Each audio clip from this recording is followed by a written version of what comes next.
الحمد لله رب العالمين الذي أمرنا بالدعاء فقال وقال ربكم ادعوني أستجب لكم فوعدنا بالإجابة فقال وإذا سألك عبادي عني فإني قريب أجيب دعوة الداعي إذا دعان والصلاة والسلام على رسول الله الذي وعدنا بالإجابة عندما ندعو إلى الله سبحانه وتعالى فقال من ضمن دعائه في أسماء الحسنى اقتداء من أصحابه صلى الله عليه وسلم أرأيت ماذا دعوت فقد دعوت بأسمائه الأعظم إذا دعي بها أجاب وإذا سئل بها أعطى اللهم صل وسلم وبارك على رسولك الكريم النبي الأمين وعلى آله وصحبه وأمته إلى يوم الدين أما بعد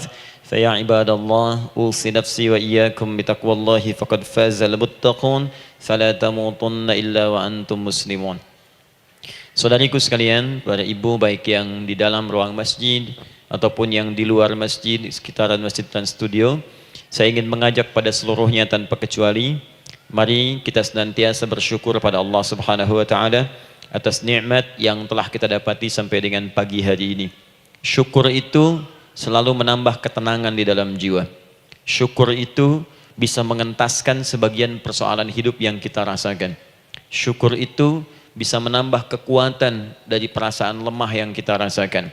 Dan syukur itu puncaknya bisa mengantarkan ke dalam surga terbaik yang dijanjikan, hingga Allah menyebutkan kemudian dalam Al-Quran, wa qalilun min ibadiyas syakur, sedikit sekali di antara hamba-hambaku itu yang bisa menjadi orang yang pandai bersyukur kepada Allah Subhanahu wa taala. Mudah-mudahan hidupan kita sampai hari ini seluruhnya diterima oleh Allah Subhanahu wa taala sebagai amal saleh, dan semoga yang belum mendapatkan hidayah untuk berislam sampai dengan pagi hari ini dihunjamkan hidayah kepada dalam jiwanya oleh Allah Subhanahu wa taala agar bisa berislam sebelum wafat menghadap Allah Subhanahu wa taala. Baik, hari ini kita akan belajar. Saya akan cepat masuk kepada pembahasan karena waktu kita cukup singkat, tentang orang-orang yang dikabulkan doanya yang tersebut dalam Al-Quran khususnya dan sunnah-sunnah Rasulullah sallallahu alaihi wasallam. Kita akan bagi pembahasan kita ke dalam 3 bagian. Pertama, kenapa kita mesti berdoa? Di poin pertama. Kenapa kita mesti berdoa? Yang kedua, bagaimana cara berdoa yang baik, yang cepat dikabulkan oleh Allah Subhanahu wa taala. Yang pertama, mengapa kita mesti berdoa? Esensi doa itu apa, kan? Yang kedua, bagaimana cara berdoa yang sekiranya cepat dikabulkan oleh Allah Subhanahu wa taala. Dan yang ketiga, kita akan melihat ukuran pengabulan doa. Seperti apa doa itu dikabulkan. Karena nanti ada orang-orang yang tidak sadar sesungguhnya doanya sudah dijawab, tapi dia tidak menyadari itu. Bahkan merasakan doanya kok nggak dijawab-jawab gitu. Padahal Allah sudah menjawabnya. Nah, seperti apa ukuran kita mengetahui bahwa doa kita telah terjawab, atau doa kita barangkali belum dijawab atau tidak dijawab? Apa ukuran ketiga hal itu? Itu yang coba kita turunkan di pembahasan pagi ini. Mudah-mudahan dengan itu kita nanti akan lebih pandai bagaimana cara menyikapi doa dalam hidup, seperti apa doa dipanjatkan, kapan kita berdoa, dan kita tahu, oh ini hasil dari doa yang telah kita panjatkan. Sepakat sampai di sini? Baik ya, tinggal sepakat saja ya. Kan biasanya yang nerangkan saya, nulis saya, ngapus saya sampai selesai pula. Baik, ayo kita mulai. Bismillah. Mengapa kita mesti berdoa? Kita buka dulu ibu sekalian. Ya, yang di ruangan ini ataupun yang di bawah, semuanya insya Allah memiliki kemuliaan yang sama di hadapan Allah Subhanahu wa taala sesuai dengan keikhlasannya. Ya, sesuai dengan keikhlasannya. Karena hadisnya umum sifatnya. Man salaka tariqan yaltamisu fihi ilma sahhalallahu lahu tariqan ilal jannah. Siapa yang menyiapkan dirinya menempuh perjalanan dan dia meniatkan ingin belajar pengetahuan agama walaupun sedikit, maka dia akan dapat balasan dari Allah. Minimal setiap langkahnya akan dicatat meringankan langkah dia ke surga nantinya. Ya. Dan di situ tidak disebutkan khusus bagi yang di dalam ruangan masjid. Lantai 2 lagi misalnya. Tidak. Ya, jadi yang di sekitaran, yang di depan semua berdasarkan niatnya, ya. Berdasarkan niat dan kuantitas amalannya. Di kuantitas itu tambah. Mungkin Ustadz belum datang, ibu ada yang berzikir, ada yang baca Al-Quran, ada yang istighfar. Itu yang nambah pahala. Ya. Kalau yang pasang status, pasang kamera, ya itu saya nggak tahu. Ayo kita kembalikan sini. Pertama, Quran surah ke-7 ayat 172. Quran surah ke-7 Al-A'raf ayat 172. Kemudian setelah itu diperintahkan dalam Al-Quran surah ke-40 Ghafir ayat ke-60. Lalu kita praktekkan ini dalam keseharian kita. Saya beri contoh misalnya Quran surah ke-2 ayat ke yang paling banyak nih dibaca 201. Kadang-kadang misalnya Quran surah kedua ayat 286. Banyaklah. Quran surah ke-7 ayat 23 misalnya dan seterusnya. Ini bagian pertama.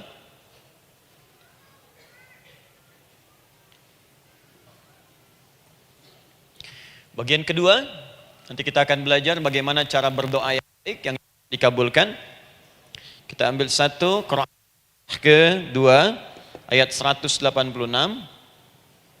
Kemudian yang kedua kita ambil contoh Quran surah ke-17 ayat 110. Kemudian yang ketiga kita ambil contoh yang paling dahsyat di Al-Quran surah ke-3 ayat 38 sampai 39. Ada yang belum berdoa sudah dikabulkan. Masya Allah. Ini ada di Quran misalnya surah ke-3 ayat 31. Nanti turunan amalannya misal di Quran surah 51 ayat 15 sampai dengan 18. Saya bulati yang 18-nya. Bagian ketiganya nanti kita uraikan di bagian akhirnya. Baik, kita bisa mulai insyaallah. Baik, kita bagian pertama, mari kita mulai. Saya ingin berkisah sejenak dengan menyampaikan Quran surah ke-7 Al-A'raf ayat 172. Allah berfirman, A'udzubillahi minasyaitonir rajim, wa idz akhadha rabbuka min bani Adam min zuhurihim dzurriyyatahum wa ashhadahum ala anfusihim alastu bi rabbikum qalu bala syahidna. Ada ayatnya?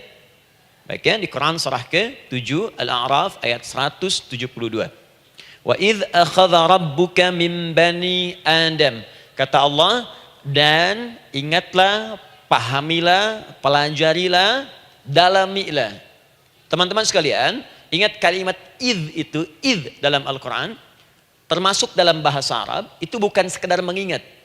Idz itu bisa mengandung arti memahami dengan dalam. Menganalisis. Ya, memaknai itu idz. Jadi bukan sekedar mengingat. Bukankah ibu kalau mengingat sesuatu berusaha mendalaminya? Ya, kalau nggak percaya saya tanya begini. Coba ibu ingat kemarin jam 5 sore ada di mana? Bukankah sekarang sedang mendalami sesuatu? Sedang mencari memori jam 5 sore kemarin ada di mana? Setelah itu dihimpun jadi sesuatu lalu disampaikan dengan terstruktur, dengan rapi. Oh, kemarin saya ada di sini, di sini, di sini, mengerjakan ini.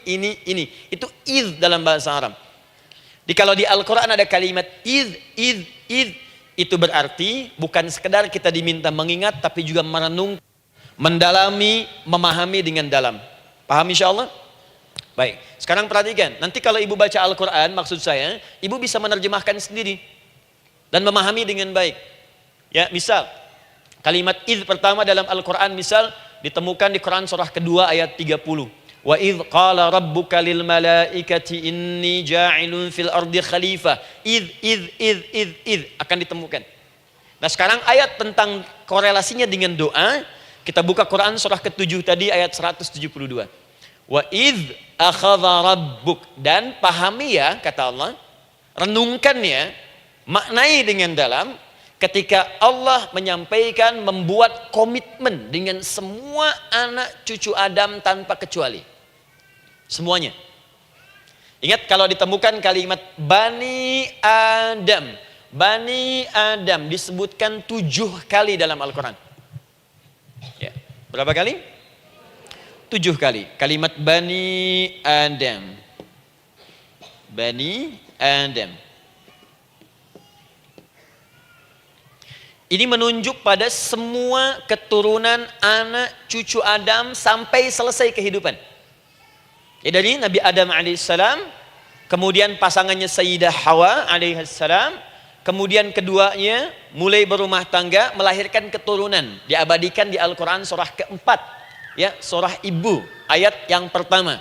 Ya ayyuhan nasu taqu rabbakumul ladzi khalaqakum min nafsin wahidah wa khalaqa minha zawjaha.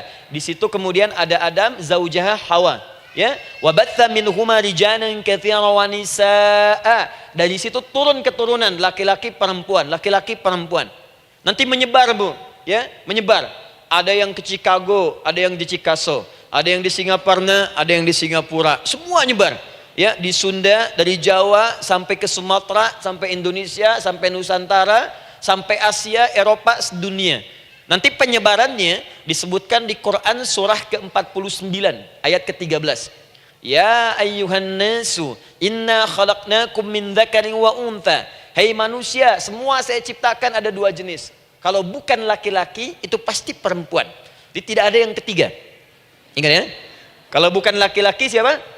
Perempuan. Jadi tidak ada misalnya, maaf, laki-laki yang keperempuan-perempuanan yang gerakannya melambai, ya, kata-katanya terlampau lembut misal, dan tidak ada pula perempuan yang perkasa, ya, terlampau kuat misalnya, melampaui batas-batas standarnya. Jadi kalau bukan laki-laki pasti perempuan. 2 saja. Jadi kalau misalnya masih ada yang bingung, tentukan dirinya, ya, dan lihat fitrahnya. Lihat fitrahnya. Baik, kemudian waja'alnakum syu'uban wa qabaila. Kami tempatkan kalian mungkin beda-beda tempat. Syu'ub, beda tempat. Ya, ada yang misalnya RT, RW, kecamatan, beda kampung, beda negara, sampai seluruh dunia. Wa qabail, satu tempat itu sukunya bisa beda. Coba Ibu lihat misalnya, ya, di daerah Sumatera saja ada berapa suku? Di Sunda paling banyak suku, gitu ya? Banyak sekali. Jadi bisa lain-lain, bisa beda-beda. Nah, lita'arafu, semua saling mengenal, silakan. Nah, ketika semua tadi ditempatkan di semua pelosok dunia, baik laki-laki, perempuan, dari anak keturunan Adam, itu semua anak keturunan Adamnya disebut dengan satu nama saja dalam Al-Quran, yaitu Bani Adam.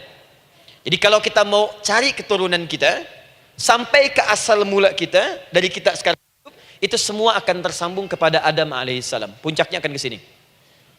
Ya. Dan tidak akan nyasar kemana-mana, Bu. Ya, ada sebagian manusia nasabnya tidak ingin ke Adam, inginnya bergeser, sehingga mengatakan manusia berasal dari monyet katanya. Ya.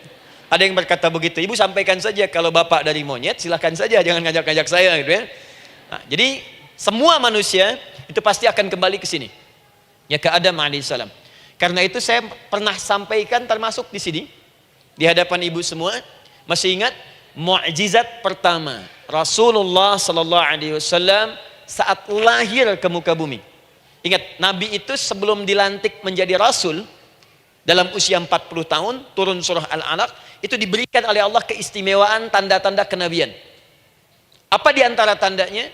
Allah perjelas nasab keturunannya sampai Nabi Adam, padahal lahirnya itu ayahnya sudah wafat.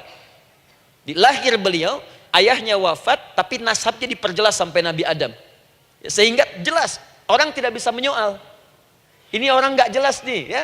Kan suka ada begitu, Bu, ya. Tiba-tiba datang menerangkan sesuatu, siapa itu? Itu nggak jelas. Bahkan sekarang sering muncul statement, siapa sih ustadz itu? Itu ustadz nggak jelas. Ya. Nabi nggak bisa disoal, karena semuanya jelas. Nasabnya jelas, keturunannya jelas, kemuliaannya jelas, ilmunya jelas. Jadi kalau orang mau menyoal nggak punya peluang. Siapa kamu Muhammad? Saya jelas keturunannya. Muhammad SAW bin Abdullah, bin Abdul Muttalib, bin Hashim, bin Abdul Manaf, bin Qusay, bin Murrah, bin Kilab, bin Ka'ab, bin Ghalib, bin Fihir, bin Malik, bin Nadar, bin Kinana, bin Khuzaimah, bin Mudrika, bin Ilyas, bin Nizar, bin Mudar, bin Ma'ad, bin Adnan, bin Addi, bin Adri, bin Muqawwam, bin Nagur, bin Tarih, bin Ya'rub, bin Yasjub, bin Nabit, bin Ismail alaihissalam, bin Ibrahim alaihissalam, bin Azar atau bin Nakhur, bin Abir, bin Kinan, bin Arfakhshad, bin Sam, bin Nuh alaihissalam, bin Mikhlail, Matushala, bin Kinan, bin Anwas, bin Thith, bin Adam alaihissalam. Coba ulangi. Jelas. Jelas. Jadi orang nggak bisa nyoal, itu mukjizat ya. Keistimewaan pertama sebelum Allah kemudian angkat menjadi nabi dan rasul di usia 40 tahun. Jadi kalau ibu ditanya, kamu jelas enggak? Jelas. Apa binnya? Bin Bani Adam. Itu bocoran dari Al-Quran. Ya, kalau ditanya keturunan siapa kamu? Adam. Tahu dari mana? Allah yang nyampaikan langsung. Apa kata Allah? Bani Adam. Jelas ya? Baik. Jadi ini kembali kepada Adam alaihissalam. Nah, semua anak cucu Adam yang saya garis bawahi, sejak mulai terlahir itu sudah ada komitmen dari Allah dengan anak cucu Adam ini sebelum terlahir ke dunia. Sejak dalam kandungan. Jadi kalau ibu belajar hadis, misal dulu saya pernah amanahkan kalau ibu mau belajar dasar-dasar, cari kitabnya Imam An-Nawawi yang Al-Arba'in An-Nawawiyah, 42 hadis. Hadis keempat, ya paling kiri sebelah atas di kitabnya. Dari Abdullah bin Mas'ud radhiyallahu taala anhu, ya. Qala Nabi sallallahu alaihi wasallam bahwa shadiqul masduq. Nabi SAW pernah menyampaikan sedangkan beliau orang benar dan dibenarkan.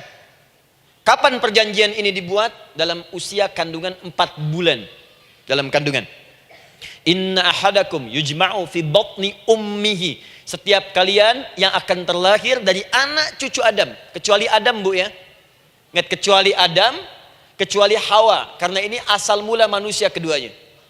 Tapi keturunan Adam dan Hawa akan mengalami proses yang sama. Dikandung dulu ibundanya, kemudian terlahir. Adam tidak dikandung, ingat, Adam tidak ada bapak, Adam tidak ada ibu. Langsung diciptakan wujudnya oleh Allah Subhanahu wa taala dari bahan dasar yang sama dengan manusia. Ya, karena itu saya pernah ditanya, pernah berdialog, ya. Ustaz, ini spesial Nabi Isa ini. Ya, spesial, Yesus Al-Masih Nabi Isa spesial. Karena itu diangkat sebagai Tuhan. Apa yang spesial? Kata beliau, karena ini bisa menghidupkan yang mati. Yang kedua, ini lahirnya beda dengan orang biasa. Bagaimana lahirnya? Tanpa bapak. Ibu saja tanpa bapak. Mana ada manusia yang lain seperti ini? Saya bilang, Adam lebih spesial lagi. Lahir tanpa ibu, tanpa bapak. Kenapa nggak jadi Tuhan? Tapi kan Adam nggak bisa menghidupkan yang mati. Dengan izin Allah, maaf, Nabi Ibrahim lebih canggih lagi. Buka Quran surah kedua, ayat 260, paling kiri sebelah atas. Wa idh qala Ibrahim rabbi arini kaifa tuhyil mauta qala awalam tu'min qala bala walakin inna qalbi. Ketika Ibrahim bermohon kepada Rabbnya, ya Allah, tolong tunjukkan kepadaku bagaimana cara menghidupkan yang mati. Kata Allah, kamu masih nggak yakin? Kata Ibrahim, saya yakin-yakinnya, cuma supaya hati saya tenang, membuktikan kepada yang lain tentang kuasamu. Kata Allah, gampang. Lalu Allah berikan kemudian satu ketentuan sama persis dengan Nabi Isa, cuman prosesnya lebih canggih. Kalau Nabi Isa, tepuk mayatnya, bangun, bicara. Nabi Ibrahim kata Allah, nih ambil burung, potong-potong dulu, dicincang dulu. Sudah dicincang kemudian, mayatnya disimpan, jasadnya di tempat bukit yang berbeda. Kalau sekarang potong burung, simpan di bukit satu, jasad yang kedua simpan di bukit B. Kepalanya simpan di bukit A, ekornya simpan di bukit B, badannya simpan di bukit C. Panggil dengan nama Allah. Thummad'uhunna ya'tina kasa'ya. Panggil, bismillah, dengan nama Allah, hidup. Sama persis dengan Nabi Isa. Dengan nama Allah, biiznillah, hidup. Nabi Ibrahim, biiznillah, dengan nama Allah, hidup. Menyatu semuanya, jadi satu. Psst. Kalau Nabi Isa kemudian ada yang menduga sebagai Tuhan, kenapa Nabi Ibrahim tidak angkat jadi Tuhan? Paham ya? Nah, ini menunjukkan bahwa ada pola pemikiran yang harus dikembalikan supaya benar cara memahaminya. Jelas sampai sini? Maaf saya sedikit agak lompat ya. Saya kembalikan kemudian, perhatikan sini. Inna ahadakum yujma'u fi batni ummihi. Karena itu semua anak cucu Adam, beda dengan Adam, akan proses lahirnya dikandung dulu di perut ibundanya. Fokus baik-baik. Arba'ina yauman nutfah, 40 hari pertama baru kemudian proses antara spermatozoa dengan ovum berproses. Thumma yakunu mithla dzalika, kemudian alaqah, 40 hari yang kedua jadi alaqah, zigot yang menempel di dinding rahim. Thumma yakunu mithla dzalika mudghah. 40 hari ketiga berbentuk mudghah, sudah mulai berbentuk daging sekeratan, ada bentuknya. Dan usianya sudah 4 bulan, 40 hari ketiga, 120 hari. 120 hari. Thumma yursalu ilaihil malak, kemudian diutuslah malaikat, fayanfukhu fihi ruh, maka ditiupkan roh ke dalamnya. Jadi ingat, kalau di antara sini, di antara kita ada ibu misalnya yang tengah hamil, tengah mengandung, ingat baik-baik, atau keluarganya, kerabatnya, usia 4 bulan itu roh sudah ditiupkan. Di kandungan sudah ada rohnya. Hati-hati ya. Berapa bulan? 4 bulan. Karena itu nanti ada ayat dalam Al-Quran, Quran surah ke-7 ayat 189. Di posisi ini harus banyak berdoa dan beramal soleh. Ingat ya, berdoa, beramal soleh, minimal minta kepada Allah. Da'awallaha rabbahuma la in ataitana shaliha lanakunanna minasyakirin. Minta banyak kepada Allah, ya Allah jadikan anak saya anak yang soleh, jadikan anak saya anak yang soleh. Dari usia itu 4 bulan sampai ke atas menjelang lahiran. Nanti diiringi oleh amal soleh kedua orang tuanya. Ini sudah penelitian dokter muslim, khususnya di Asia Tenggara. Saya diskusi dengan seorang dokter muslim, ternyata ada korelasi amal soleh yang dikerjakan kedua orang tua, ayah dan bunda, atau calon ayah dan bunda, kepada anak yang sedang dikandung, yang belum dilahirkan. Jadi kalau orang tuanya rajin baca Al-Quran, itu berpengaruh ke anak, Bu. Dan penelitian terkini, itu mempercepat anak itu menjadi seorang penghafal Quran ketika lahir. Ya, pernah satu kali dibacakan Al-Quran, posisi janin itu berubah. Seperti sujud gitu. Itu penelitian sudah di MRI waktu itu dilihat ya, kelihatan. Jadi ada korelasi antara kesolehan orang tua dengan kesolehan anak yang sedang dikandung. Hati-hati ya. Tapi yang penting diketahui adalah dalam usia kandungan 4 bulan itu disebutkanlah isyarat di Quran surah ke-7 ayat 172 terjadi perjanjian komitmen dengan Allah Subhanahu wa taala. Apa perjanjiannya? Wa idz akhadha rabbuka min bani adama min zuhurihim dzurriyyatahum wa asyhadahum ala anfusihim. Lihat perjanjiannya, saya fokus di kalimat ini, alastu bi rabbikum. Apakah engkau akan berkomitmen saat ini? Bersaksi? Karena kalimatnya bersaksi. Wa asyhadahum, dan mereka bersyahadat, bersaksi, komitmen. Di komitmennya menggunakan kata syahadat di sini. Karena itu nanti setiap bayi yang sudah terlahir dari rahim ibu manapun itu berada dalam keadaan suci karena sudah bersyahadat dalam perut ibundanya. Masih ingat hadis ini? Kullu mauludin yuladu 'alal fitrah. Setiap yang terlahir dari rahim perempuan manapun itu membawa fitrah. Apa di antara fitrah yang dimaksudkan itu? Fitrah keislaman, fitrah mengakui Allah sebagai Tuhan. Itu nanti ada di Quran surah ke-30 ayat ke-30, paling kanan sebelah atas. Quran surah 30 ayat 30.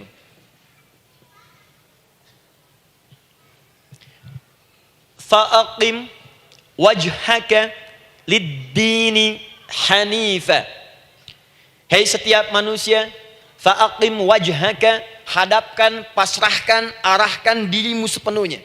Lid-dini, pada ketentuan ad-din, hanifa, dengan lurus. Di setiap manusia itu punya fitrah untuk beragama. Punya kecenderungan untuk mencari Tuhan. Silakan ibu cek, manusia manapun yang pernah hidup, itu pasti akan mencari Tuhan. Silakan. Karena itu Allah beri jalan, begini cara mencarinya. Fitratallahi allati fataran nasa 'alaiha, itulah fitrah manusia yang telah Allah berikan pada dirinya bahkan sebelum dia terlahir. Di antara fitrah manusia ada kecenderungan untuk mencari Tuhan. Ada kecenderungan untuk mendekat kepada Allah. Bahasa Qur'annya din, lid-dini hanifa. Apa itu din? Itulah Islam. Quran surah ke-3 ayat 19. Inna dina indallahil Islam. Karena itu silakan cek, semua orang itu pasti akan mencari Tuhan. Setiap manusia.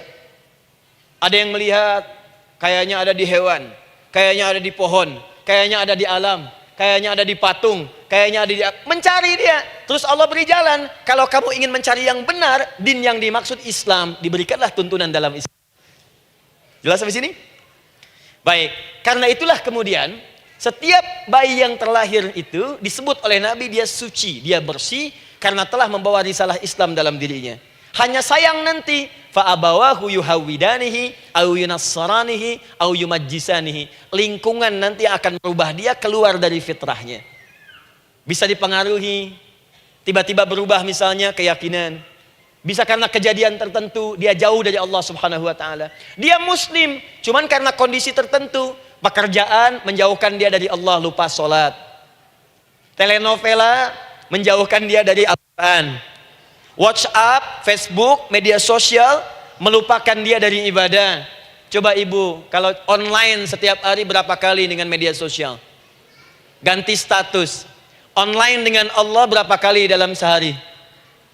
Coba hitung, online dengan Allah yang paling maksimal kan sholat fardu 5 kali. Kalau 1 kali 5 menit kali 5 cuma 25 menit. 25 menit online dengan Allah. Berapa menit online dengan media sosial yang tidak nyata? Dan cita-cita masuk surga. Ayo sini.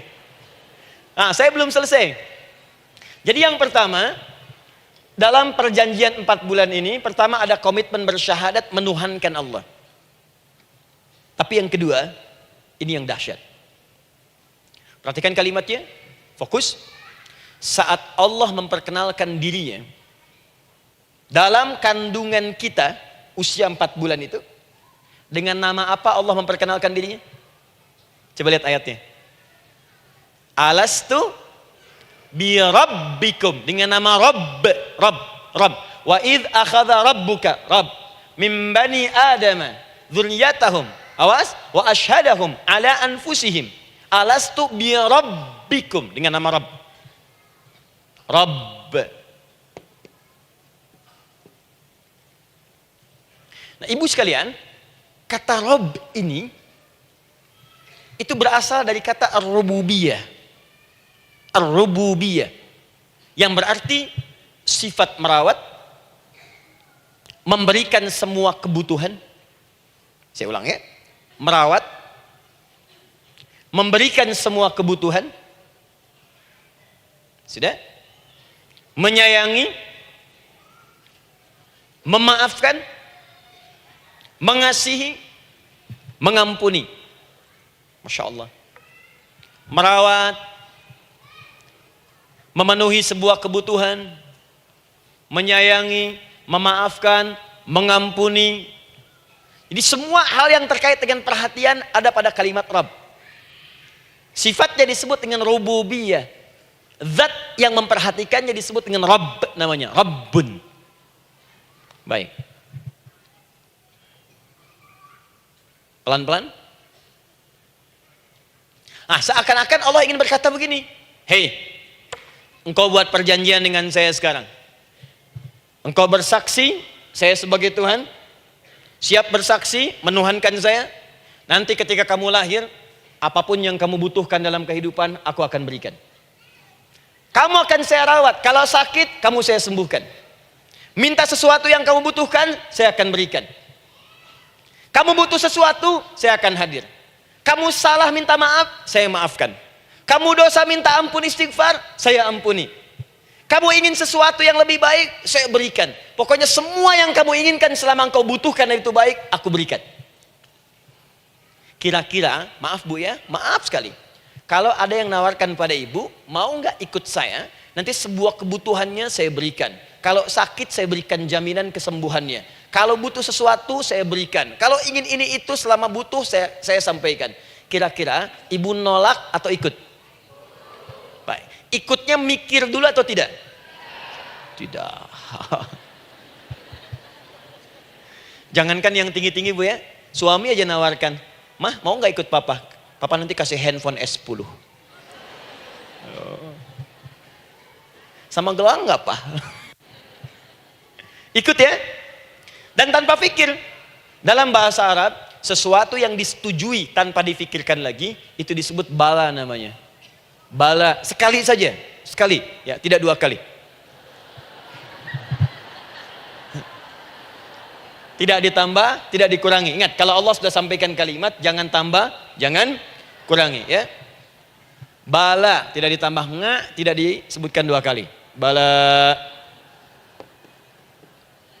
Ya. Bala itu artinya siap. Ya. Tanpa fikir. Karena memang nggak ada yang difikirkan lagi. Apa yang mau difikirkan? Semua kebutuhan dikasih. Semua keinginan dikabulkan sepanjang baik. Kalau sakit ada jaminan disembuhkan. Dikasihi, disayangi, salah dimaafkan. Ya, kalau dosa diampuni, apalagi yang kurang, nggak ada aib, nggak ada yang kurang, sempurna semua. Kita katakan bala tanpa fikir. Karena itu, perhatikan, setiap kita kemudian, ibu sekalian, datang terlahir ke bumi, mengalami kehidupan, fitrah kita setiap mendapatkan kebutuhan, kita akan menyebut nama Allah Subhanahu wa Ta'ala dengan nama yang telah dijanjikan itu. Silakan ibu cek. Bukankah ibu ketika ada kesulitan memohon kepadanya? Ya Allah, tolong sembuhkan ya Allah. Ya Allah, lancarkan ya Allah. Ya Allah, sukseskan suami saya. Ya Allah, tenangkan kehidupan rumah tangga kami. Ya Allah, anugerahkan solusi. Ya Allah, sembuhkan ibu saya. Semua minta kan? Dan dahsyatnya, ketika ibu memohon kepada Allah itu, ibu gunakan kalimat yang telah disepakati ketika Allah sampaikan kepada kita. Rabb, Rabb, Rabb. Perhatikan, kalau ibu berdoa, doa apa paling favorit? Rabbana atina fid dunya hasanah fil akhirati hasanah wa qina. Doa apa itu? Sapu jagat. Baik. Bu bayangkan, Nabi aja nggak tahu tuh istilah itu sapu jagat. Ibu tahu? Wah, Masya Allah, Indonesia kreatif. Luar biasa. Ada doa sapu jagat, nggak ada doa sapu nggak ada jagatnya, ada doa jagat nggak ada sapunya. Wah, pokoknya luar biasa lah. Ya. Ya. Lihat, bukankah kalimatnya dibuka dengan Rabb? Rabbana atina fid dunya sana. Rabbana zalamna anfusana wa illam taghfir lana wa tarhamna lanakunanna minal la yukallifullahu nafsan illa laha ma kasabat wa 'alaiha mak. Perhatikan, Rabbana la innasina Rabbana Rabb. Ini ayatnya. Sapu jagat Quran surah 2 ayat 201. La yukallifullah Quran surah 2 ayat 286. Rabbana zalamna Quran surah 7 ayat 23. Yang ingin saya sampaikan, setiap kita butuh sesuatu, kita menyebut namanya dengan kalimat Rabb. Kenapa kita katakan Rabb? Karena Allah sendiri menyebutkan dengan kalimat Rabb. Alastu bi rabbikum, saya nanti adalah Tuhan yang akan memperhatikan kalian, menyayangi kalian. Saya Tuhan yang akan merawat kalian, memberikan semua kebutuhan. Makanya ibu tuh kalau ada persoalan nagih seakan-akan ke Allah. Ya Allah, kan engkau yang berjanji kepada saya. Engkau yang berjanji, engkau yang menepati ya Allah, karena engkau Tuhan. Kalau manusia, dia berjanji, dia yang mengingkari. Dia awali, dia yang akhiri. Tapi engkau beda ya Allah. Kenapa? Engkau berjanji, engkau yang menepati. Quran surah ketiga ayat 9. Innallaha la yukhliful mi'ad. Engkau yang berjanji, engkau yang menepati. Engkaulah awal dan akhir dari semua hal. Engkau mengatakan saya Rabb yang akan memberikan semua kebutuhan. Sekarang saya butuh ya Allah. Engkau berjanji akan menyembuhkan, sekarang saya sakit ya Allah. Engkau berjanji akan memberi solusi, sekarang saya sedang punya masalah ya Allah. Engkau berjanji akan memberikan kesuksesan, sekarang saya sedang menapaki itu ya Allah. Makanya ibu sebutkan kalimat Rabb, Rabb, Rabb, Rabb. Jadi sesungguhnya doa itu adalah fitrah dari setiap manusia karena mulai dibangun komitmen sebelum dia dilahirkan ke muka bumi. Jadi kalau kita bicara tentang doa, doa itu fitrah kehidupan bagi setiap manusia. Hidup. Sekaligus penanda komitmen yang membedakan antara Khalik dengan makhluk. Hamba dengan Allah. Manusia dengan Tuhan. Kan Allah katakan, saya Rabb ya. Saya yang ngasih, saya yang Tuhan. Berarti kita yang makhluk kan? Kita yang butuh kan? Allah yang memberi, kita yang butuh. Untuk membedakan mana yang butuh, mana yang ngasih, maka pembedanya adalah doa. Jadi kalau ada manusia yang gak pernah doa selama hidup, itu tandanya ada yang salah dengan kehidupannya. Karena seakan-akan dia gak butuh Tuhan. Sebab perbedaan manusia dengan Tuhan itu sebelum lahir, salah satunya ditunjukkan dengan sifat butuh kita kepada Allah. Makanya sekaya-kayanya orang itu pasti berdoa. Manusia paling kaya di muka bumi pun kalau besoknya mau ada pekerjaan atau proyek, dia berdoa dulu tuh. Ya Tuhan, tolong lancarkan proyek ini. Butuh. Pejabat setinggi-tingginya, kalau sudah mau mulai kemudian ada pemilihan, kalau mulai ada kebijakan, kalau mulai ada apapun berdoa juga. Itu tandanya butuh. Butuh. Di setiap manusia itu pasti butuh dengan Allah. Karena itu kalau ada manusia yang gak pernah berdoa selama hidupnya, itu langsung mendapatkan kecaman dari Allah dan dijamin akan masuk neraka yang paling dalam. Karena seakan-akan dia sedang gak butuh dengan Allah. Saya ulang ya, saya ulang. Doa itu fitrah hidup manusia yang sekaligus menunjukkan statusnya sebagai hamba. Jadi kalau ibu update status di media sosial, mulai sekarang tuliskan hamba. Hamba. Sudah. Mau sifatnya apapun tetap hamba. Ya, mau pejabat, mau orang kaya, mau cukup, mau macam-macam, mau ustadz, mau syekh, mau habib, tetap ujungnya hamba. Dan butuh penghambaan itu diwujudkan dalam bentuk doa. Muncullah Quran surah ke-40 ayat ke-60. Wa qala rabbukum, Rabb, selalu Rabb. Wa qala rabbukum ud'uni astajib lakum. Innal ladzina yastakbiruna an ibadati, awas, sayadkhuluna jahannama dakhirin.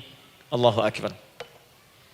Dan Rabbmu berfirman, mengingatkan kembali kepada kalian semua, hei hamba-hambanya. Kalau ada kebutuhan, kalau ada masalah, kalau ada permintaan, kata Allah, ayo doa sama saya. Minta.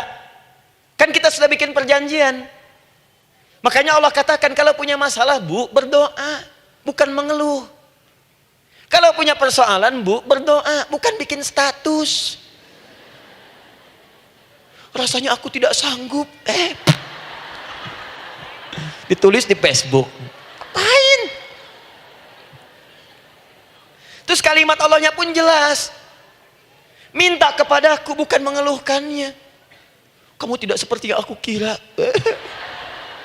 Nungguin komen. Sambil masak, celing ada satu. Ece kunaon. Makin meluas masalah. Untuk abi mas sabar. Sudah. Paham ya?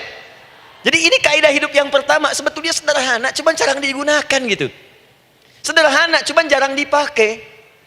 Kata Allah kan, kamu doa itu, saya kasih ketenangan. Jadi Bu, gini, doa itu manfaatnya, walaupun solusi belum datang, tapi hati tenang. Tenang. Jadi kalau mau curhat-curhat sama Allah, sampaikan, minta, mohon, berikan. Minimal tenang. Saya kasih rahasia ya. Ini di antara kita saja nih. Lihat sini. Saya hapus dulu deh. Bismillah. Masya Allah. Mau ngapus sendiri, nulis sendiri, penghapus, lari sendiri.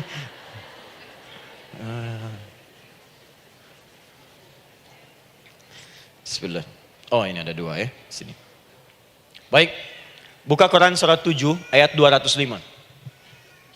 Quran surah 7 ayat 205. Doa itu disebut zikir di ayat itu. Jadi kalau ibu sedang berdoa, itu sedang berzikir. Wadhkur rabbaka fi nafsika tadarruan wa khifatan wa dunal jahri minal qaul. Ada ayatnya? Oke. Pakai Rabb lagi kan? Wadhkur rabbaka. Kalau engkau punya masalah, kata Allah, sekecil apapun. Di rumah tangga kah, di kantor kah, kehidupan sosial kah. Kata Allah, ayo sebut, minta kepada Allah. Berdoa. Doa disebut dengan zikir. Zikir itu semua kegiatan yang membuat kita ingat Allah. Zikir. Baca Quran, zikir. Dalilnya Quran surah ke-15 ayat 9. Inna nahnu nazzalna dzikra. Kami turunkan Al-Quran sebagai zikir. Menghafal Quran, zikir. Quran surah 54 ayat 17, ayat 22, ayat 32, ayat 40. Walaqad yassarnal Qur'ana lidzikri. kami akan mudahkan Al-Quran untuk diingat, dihafalkan. Zikir, sebagai zikir kepada Allah. Ibu selepas sholat, baca subhanallah, alhamdulillah, Allahu Akbar, zikir. Quran surah keempat, ayat 103. فَإِذَا قَضَيْتُمُ الصَّلَاةَ فَاذْكُرُوا اللَّهَ.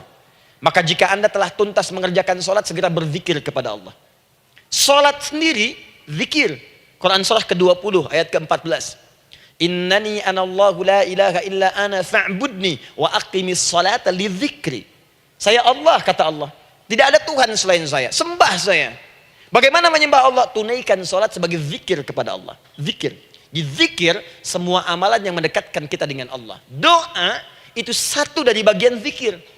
Tapi tahukah ibu fungsi zikir yang paling utama itu apa? Quran surah 13 ayat ke-28. Ala bidzikrillahi tatmainnul qulub. Yakinkan pada dirimu, kalau zikirmu benar kepada Allah, maka dia akan berdampak kepada hati menjadi lebih tenang. Zikir itu, manfaat pertamanya, membuat hati tenang, Bu. Tadi saya contohkan. Baca Al-Quran, zikir kan? Jadi kalau ibu sedang tidak tenang, sedang gelisah, ada masalah, daripada mengeluh sana sini, wudu, Bu, wudu.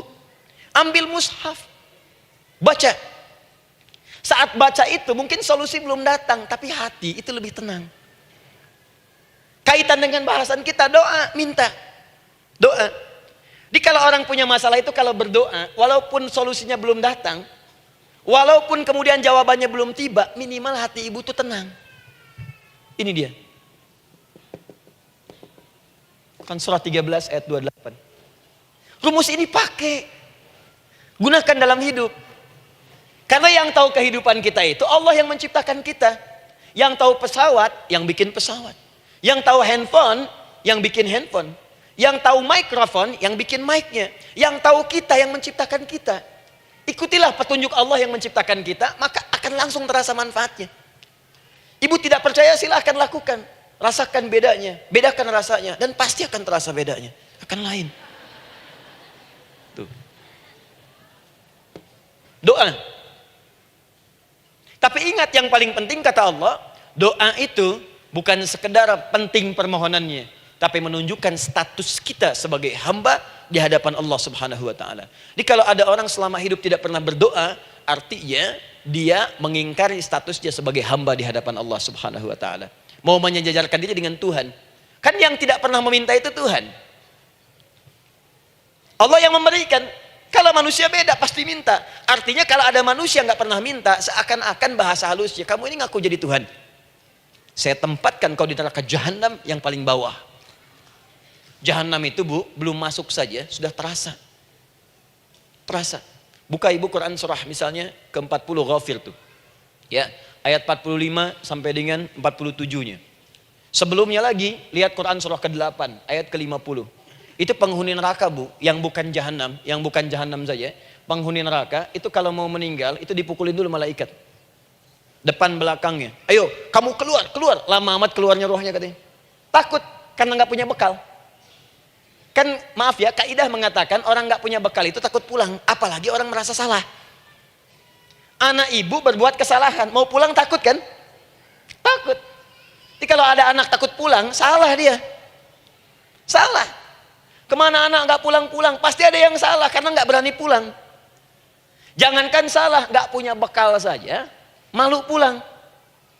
Lihat ibu waktu Ramadan usai, mau mudik, Idul Fitri. Kan pada mudik kan? Kenapa mau mudik dan senang mudik? Karena punya bekal, Bu. Dikumpul-kumpulkan itu selama 11 bulan. Untuk 1 bulan saja. Itu pun paling berapa hari. Kumpulin. Terus telepon keluarga. Insya Allah aku pulang hari ini. Wah, senang semuanya. Padahal mudiknya cuma pakai motor, Bu. Motornya bebek, bekalnya singa. Serius saya, motor bebek bekal singa. Ada kardus belakangnya. Tulisin. Terus tambah pelepah pisang buat begini. Belakangnya ditulisin, aku pulang sayang. Jalan, mudik. Terus yang di rumah kan senang nerimanya. Kenapa? Karena ada yang pulang dan bawa bekal. Saya pernah tanya pada seseorang, kenapa anda gak mudik? Gak ada bekal Ustaz, gak ada bekal, malu pulang. Kebayang gak saat pulang menghadap Allah gak punya bekal? Malu pulang, apalagi punya banyak salah. Jadi gak mau keluar rohnya. Malaikatnya geram, dipukulin sama malaikat. Pukul depannya, pukul depan. Kamu ini cepat keluar, cepat keluar, cepat keluar. Keluar, keluar, keluar, keluar, keluar. Malu pulang. Tapi kalau punya bekal enak.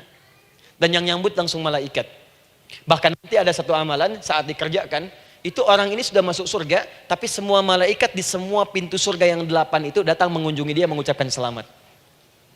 Itu ada di Quran surah 13 ayat 24. Salamun alaikum bima sabartum fa ni'ma uqbaddar. Selamat ya saat di dunia sabar mencari bekal, dan ini bekal terbaik yang kamu dapatkan, silahkan nikmati surga yang kamu rindukan itu. Ini nikmat-nikmatnya tempat yang pernah nanti kamu kunjungi. Dan tinggal abadi di situ. Yang nyambut malaikat. Bayangkan semua malaikat, Bu. Semua malaikat dari pintu surga datang nyambut dia. Wah, Masya Allah, ada malaikat Jibril, Israfil, malaikat maut. Maaf ya, dicabut kemarin. Biasa, selamat, selamat, selamat, selamat, selamat.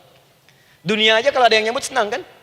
Rumah dicet, datang, sambut depan rumah, semua hidangan ada, oh Masya Allah. Bahkan yang tidak ada jadi ada, luarnya kongguan, dalamnya rangginang gitu kan. Wah, muncul semua. Paham ya? Ah, jadi ini bagian pertama. Jadi kita katakan kenapa manusia mesti berdoa. Jawabannya karena manusia itu hamba. Dan doa itu adalah fitrah, bagian dari kehidupan. Kenapa manusia mesti berdoa? Karena ada komitmen dari Allah. Setiap dia mendapatkan sebuah persoalan, maka Allah akan jawab dan berikan jawaban dari semua persoalannya. Jalan mendapatkan jawaban itu adalah doa.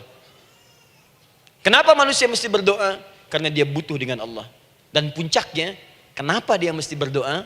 Karena Allah ingin membahagiakan kehidupan dunianya sebelum sampai keabadiannya di akhirat. Jadi ketika kita berdoa, sebetulnya kebaikan untuk kita karena Allah ingin kita bahagia. Ingin mudah hidupnya.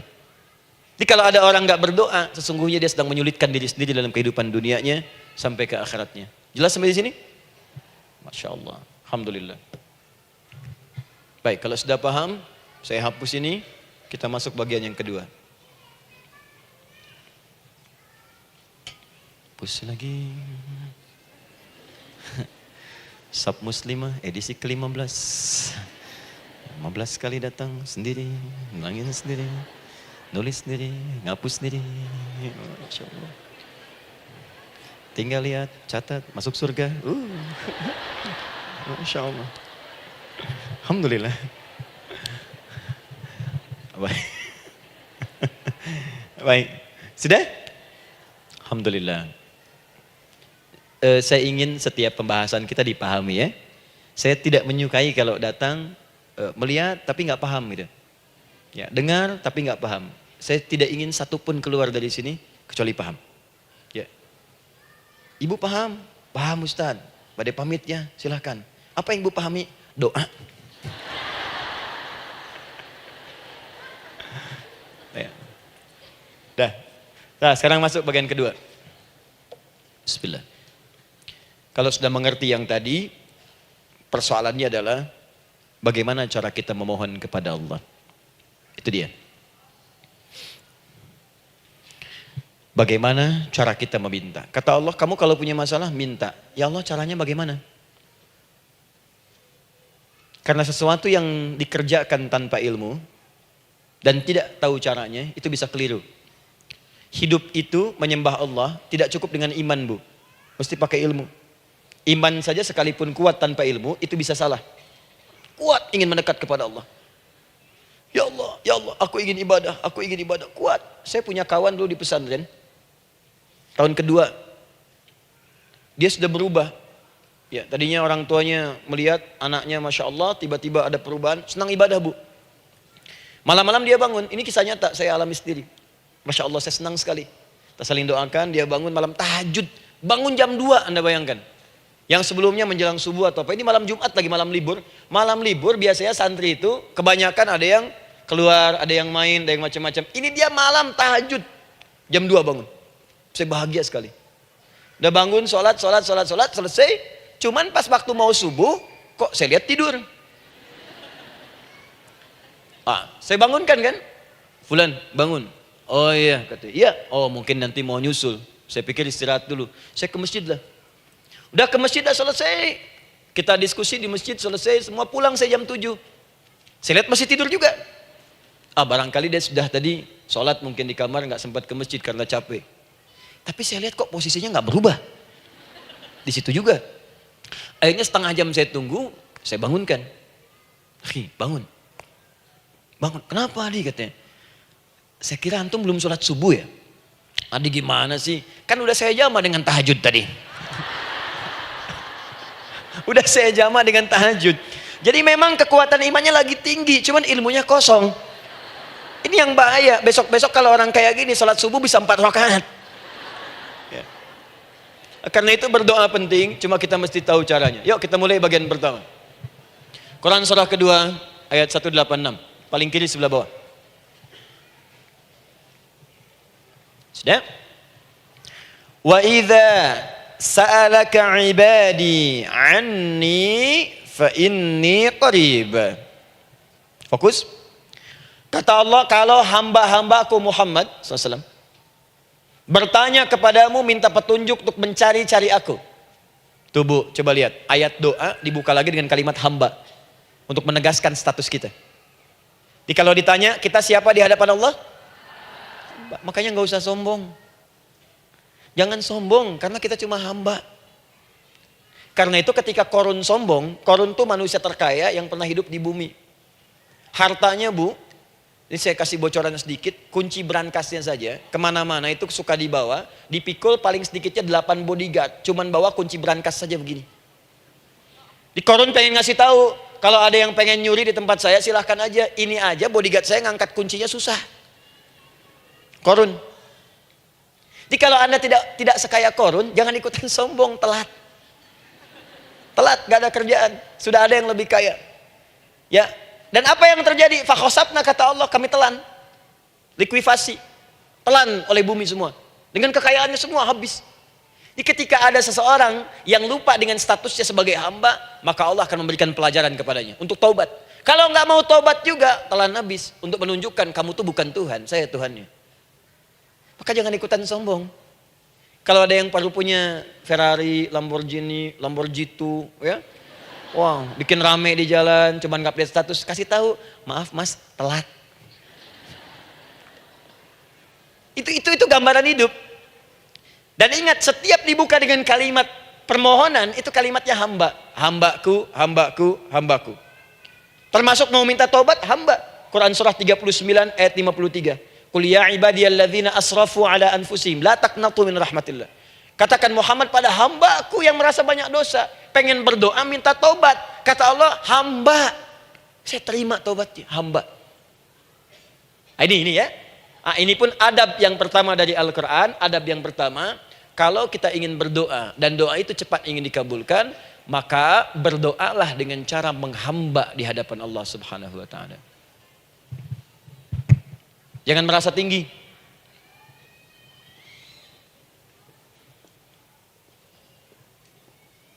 Saya turunkan caranya. Bagaimana cara menghamba itu dengan cara yang baik? Fokus. Wa idza sa'alaka 'ibadi 'anni, Muhammad SAW, jika ada hamba-hambaku bertanya padamu tentangku, ingin mencari-cari aku. Masya Allah, Ibu maaf ya, biasanya kan kalau orang mencari Allah, ingin mendekat kepada Allah, entah itu datang ke masjid, bangun malam, biasanya motifnya cuma 2. 1, ada kebutuhan, pengen berdoa, terus dekat sama Allah. Besok mau arisan, malamnya tahajud. Anak mau ujian baru puasa, kan? Suami ada proyek, nah baru baca Quran, kan? Terus itu biasa itu. Biasa. Jadi fitrah, Bu. Tumben jeng tahajud, fitrah. Itu biasa itu. Ya. Yang kedua, taubat dari maksiat. Taubat. Seorang taubat ke masjid, bangun malam, doa, itu biasa. Jadi kalau ada seperti itu tandanya kita hamba normal manusia. Fa inni qarib, kata Allah, katakan Muhammad SAW, katakan kepadanya, janganlah mencari, aku dekat. Dekat, jangan mencari, aku dekat. Jadi Bu, ketika kita butuh Allah, langsung dijawab oleh Allah. Kamu mau apa? Aku dekat. Itu secara psikologi memberikan ketenangan yang paling dalam. Saya belum datang di sini sampai jam 8, Ibu tanya panitia, ustadznya mana sih? Ustadznya mana? Jawaban pertama misalnya, ini belum jelas nih ustadznya. Gak ada kabar. Yang kedua mengatakan, tenang saja, ustadz sudah dekat. Maka yang kedua itu lebih menenangkan kepada kita. Ketika ibu mencari, ya Allah, saya sedang ada masalah, langsung dijawab oleh Allah. Tenang, aku dekat denganmu. Mau minta apa? Itu bu, jadi kalau ibu sedang punya persoalan, psikologi Al-Quran mengatakan, langsung rasakan Allah itu bersama kita, dekat, menunggu kita mau minta apa. Ibu punya masalah dengan suami, ingin mengadu. Lu kata Allah, saya dekat, kamu kenapa? Ada masalah apa? Ayo minta, ayo cerita.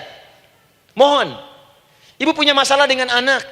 Ibu punya masalah dengan tetangga, di pekerjaan, kehidupan sosial. Kata Allah, saya dekat. Nah perasaan itu hadirkan dalam jiwa kita. Ini sekarang jarang didapatkan. Jadi kalau ada masalah itu, hal pertama yang dilakukan itu belum ingat Allah itu masalahnya. Di kebanyakan manusia itu kalau punya masalah, selalu ingin yang pertama itu solusinya. Bukan Allahnya. Kan pemilik solusinya Allah. Jadi kalau kita ingat pada yang memiliki, maka apapun yang kita minta akan diberikan. Bahkan ada orang yang saking ingatnya dengan Allah, sebelum minta sudah dikabulkan. Itu yang dahsyat. Nah, sekarang setelah kita paham tentang kedekatan ini, kemudian kita praktekkan. Jadi bu ya, maaf ya, ketika ibu punya masalah apapun, yang pertama diingat Allah. Allah, Engkau telah berjanji, Engkau pasti akan tepati. Ya Allah, sekarang aku ada persoalan. Nah, sekarang teruskan ayatnya. Ujibu da'watad da'i idza da'an. Ujiba.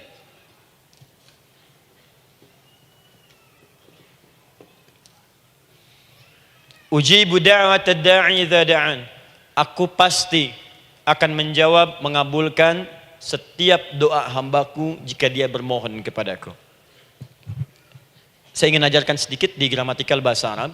Ujib itu disebut dengan fi'il mudhari namanya. Saya kasih rumus cepat bu ya. Insya Allah kalau ibu fokus dengan rumus ini, ibu nanti bisa memahami Al-Quran dengan baik. Saya kasih satu kalimat, hafalkan baik-baik. Ini gampang kok. Anita. Ya, Anita. Sudah? Anita. Baik. Hamzah, nun, ya, ta. Satukan Anita. Kalau di dalam kalimat ibu baca Al-Quran, di depannya ada huruf hamzah ini, atau nun, atau ya, atau ta, maka itu rumus mudhari namanya. Gak usah dihafalkan mudharinya. Ya, nggak usah dihafalkan sampai bikin misalnya satu ungkapan, Anita istrinya Pak Mudhari, nggak usah, nggak ada kerjaan. Ya, nggak usah dihafal. Saya hanya ingin tunjukkan pemahaman. Kalau ada bentuk seperti ini punya 3 makna. Kalau dalam bahasa Inggris itu disebut present, ya, continuous, dan future. Present, continuous, and future. Sekarang, terus, sampai kapanpun. Sekarang, terus berlangsung, continuous, and future, sampai kapanpun di masa depan. Ini bentuknya disingkat dengan rumus ini, Anita. Di dalam konteks pengabulan doa, kata Allah, ketika saya akan kabulkan, kalau kamu punya masalah, kamu berdoa, saya akan kabulkan. Nah kalimat Allah saya akan kabulkan ini, bentuknya menggunakan mudhari. Ada hamzah di depannya, ujib. Artinya apa? Kalau ibu sekarang berdoa, saya akan kabulkan, kata Allah. Terus kamu berdoa, saya akan jawab. Nanti pun punya masalah di masa depan, kamu berdoa, saya jawab juga. Jadi artinya tidak ada doa yang sia-sia. Semua doa, ingat, sepanjang kita butuhkan, pasti Allah berikan. Doa itu sepanjang kita butuhkan, pasti akan dijawab.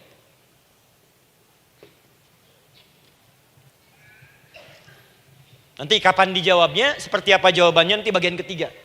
Kadang-kadang minta sekarang, dijawabnya nanti. Minta sekarang, dijawab sekarang. Ada yang mintanya A, dijawabnya B, itu yang paling dahsyat. Ya. Jadi kalau saya tanya, kalau kita berdoa, dijawab tidak oleh Allah? Ya, itu janji Allah. Setiap orang berdoa, pasti dijawab. Nah hanya persoalannya, seperti apa doa yang cepat dijawab itu? Apakah semua doa langsung dijawab seketika? Akankah mendapat jaminan langsung dijawab? Ternyata kalimat dijawab ini diikat dengan syarat ketentuan berlaku. Apa di antara syarat dan ketentuannya ini? Teruskan ayatnya. Falyastajibuli. Syarat pertama. Kalau doamu ingin cepat aku jawab, falyastajibuli. Maka engkau pun harus cepat merespon setiap seruanku. Jawab seruanku dengan cepat. Doa ingin dijawab oleh Allah. Maka kata Allah, kamu pun harus menjawab setiap seruanku. Jawab seruan Allah.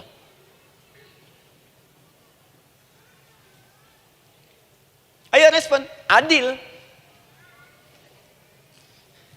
Maunya dapat gaji aja, kerja nggak mau. Ya?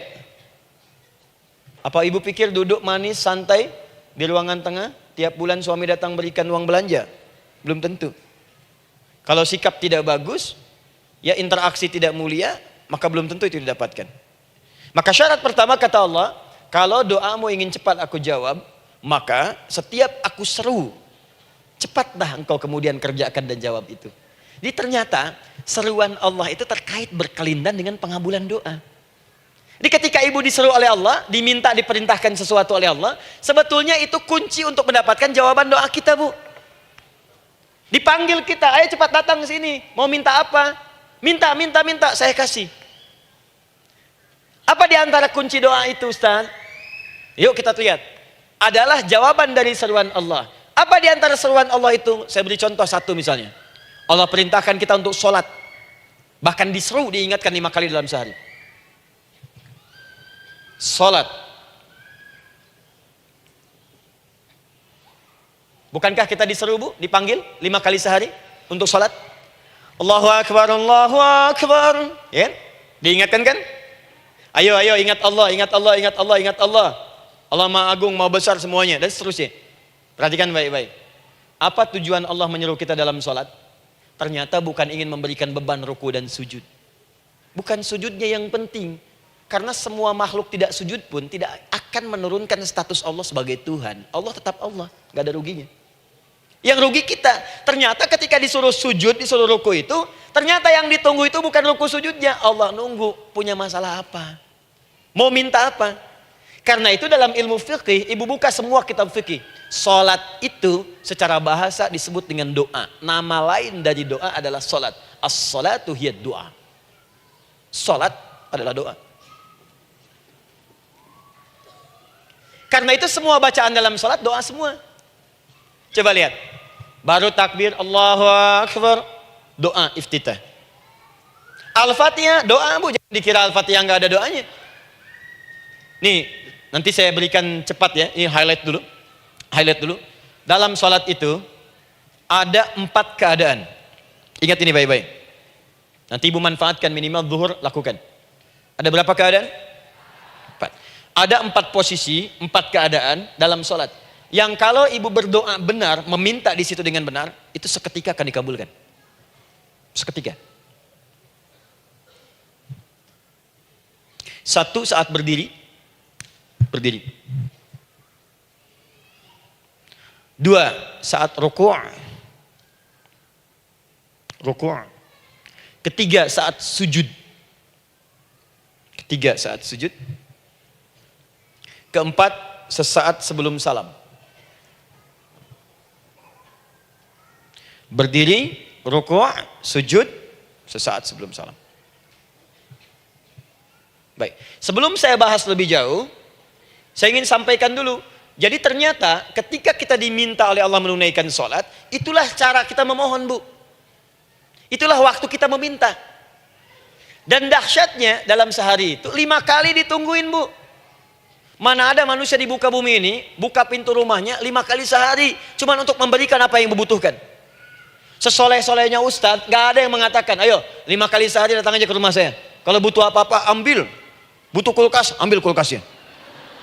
Butuh TV ambil, gak ada begitu. Allah itu maha baiknya, 5 kali sehari dipanggil. Dari subuh sampai zuhur. Kita bangun tidur aja, punya masalah nggak? Ayo minta, disuruh sholat 2 rakaat. Dan sholatnya nggak usah banyak-banyak, 2 rakaat aja dulu supaya nggak ada beban. Itu pun kadang-kadang masih lupa berapa rakaat kita sholat. Ya. Ayo sujud, disuruh minta, punya masalah nggak? Terus dari subuh sampai ke siang dipanggil lagi. Punya masalah lagi nggak? Disuruh zuhur 4 rakaat. Karena waktunya cukup panjang, suruh 4. Ayo minta. Ada masalah apa? Minta sujud kita. Minta mohon. Dari zuhur ke asar, ditanya lagi, ada masalah nggak? Panggil lagi. Ke maghrib sampai ke isya sebelum tidur. Supaya tidurmu enak, masalah nggak ada, tenang, nikmat, nyaman istirahatnya. Ada masalah nggak? Disuruh sholat lagi. Jadi kalau orang paham sholat itu kunci kebahagiaan, dia akan senang menunaikan sholat. Makanya ketika ibu bertanya, kenapa saya sholat? Dijawab oleh muadzin, hayya 'alas shalah, ayo sholat. Kenapa sih sholat? Hayya 'alal falah, yuk bahagia, ayo tenang, yuk dapatkan apa yang kamu inginkan, falah. Jadi kalau orang paham sholat itu menyelesaikan persoalan, tentu orang akan berbondong-bondong semangat untuk menunaikan sholat. Cuman sayang segelintir orang itu menilai sholat sebagai beban. Jadi sebagai kewajiban beban saja, makanya sholatnya nggak nikmat. Korok tadi duhur, ayeuna asar deui. Tuh. Ya bagaimana doanya bisa dijawab? Anda datang pada orang, tapi datangnya dengan marah-marah. Datangnya dengan mencelanya. Ya bagaimana dia bisa memberikan kebutuhan Anda? Anda datang pada Allah dengan niat yang tidak ikhlas. Setelah itu kemudian menggunjingkannya, bagaimana bisa dijawab? Tuntutan tinggi. Tapi datang tidak membawa prestasi, ya bagaimana bisa diberi? Catat tuh, bikin status. Paham ya? Nah ini bagian pertama. Jadi cara pertama, respon kata Allah, seruan Allah. Rumus pertama sholat. Nah sekarang saya ajarkan lagi. Ini belum selesai nih Bu, ini panjang bahasannya nih. Sampai jam berapa kita? 10 ya? Oh, banyak. Oh, mau sampai jam 5 silahkan, saya jam 10 selesai. Ya. Lihat sini. Oke, saya punya sekitar 1 jam kurang ke depan. Saya ingin terangkan sedetil-detilnya gitu ya. Dan saya hanya menyampaikan isi Al-Quran. Quran, hadis, Quran, hadis. Sekarang gini, Ustadz saya sekarang paham. Sholat berarti kunci untuk menyelesaikan masalah. Di sholat saya akan memohon. Sekarang Ustadz, bagaimana cara saya merespon sholat? Kan kata Allah, saya menyeru, respon gitu kan? Kita dipanggil sholat nih. Allahu Akbar, dipanggil. Bagaimana cara meresponnya? Sebelum minta. Awas, ibu ingin datang mengajukan proposal. Datang kepada wali kota, datang kepada gubernur, datang kepada presiden, datang kepada menteri sebelumnya. Bukankah ibu mempersiapkan diri?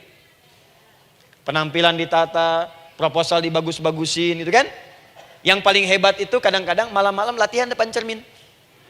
Bapak wali kota yang saya hormati. Lihat semuanya tuh. Dan yang paling luar biasa, maaf ya, janjian jam 7 dengan Pak Wali Kota, datang jam 6 ke Balai Kota. Sekarang ibu punya janji dengan Allah. Janji itu sudah diketahui sebelum pertemuannya. Kalau tidak percaya, 5 waktu ini ibu sudah hafal Bu.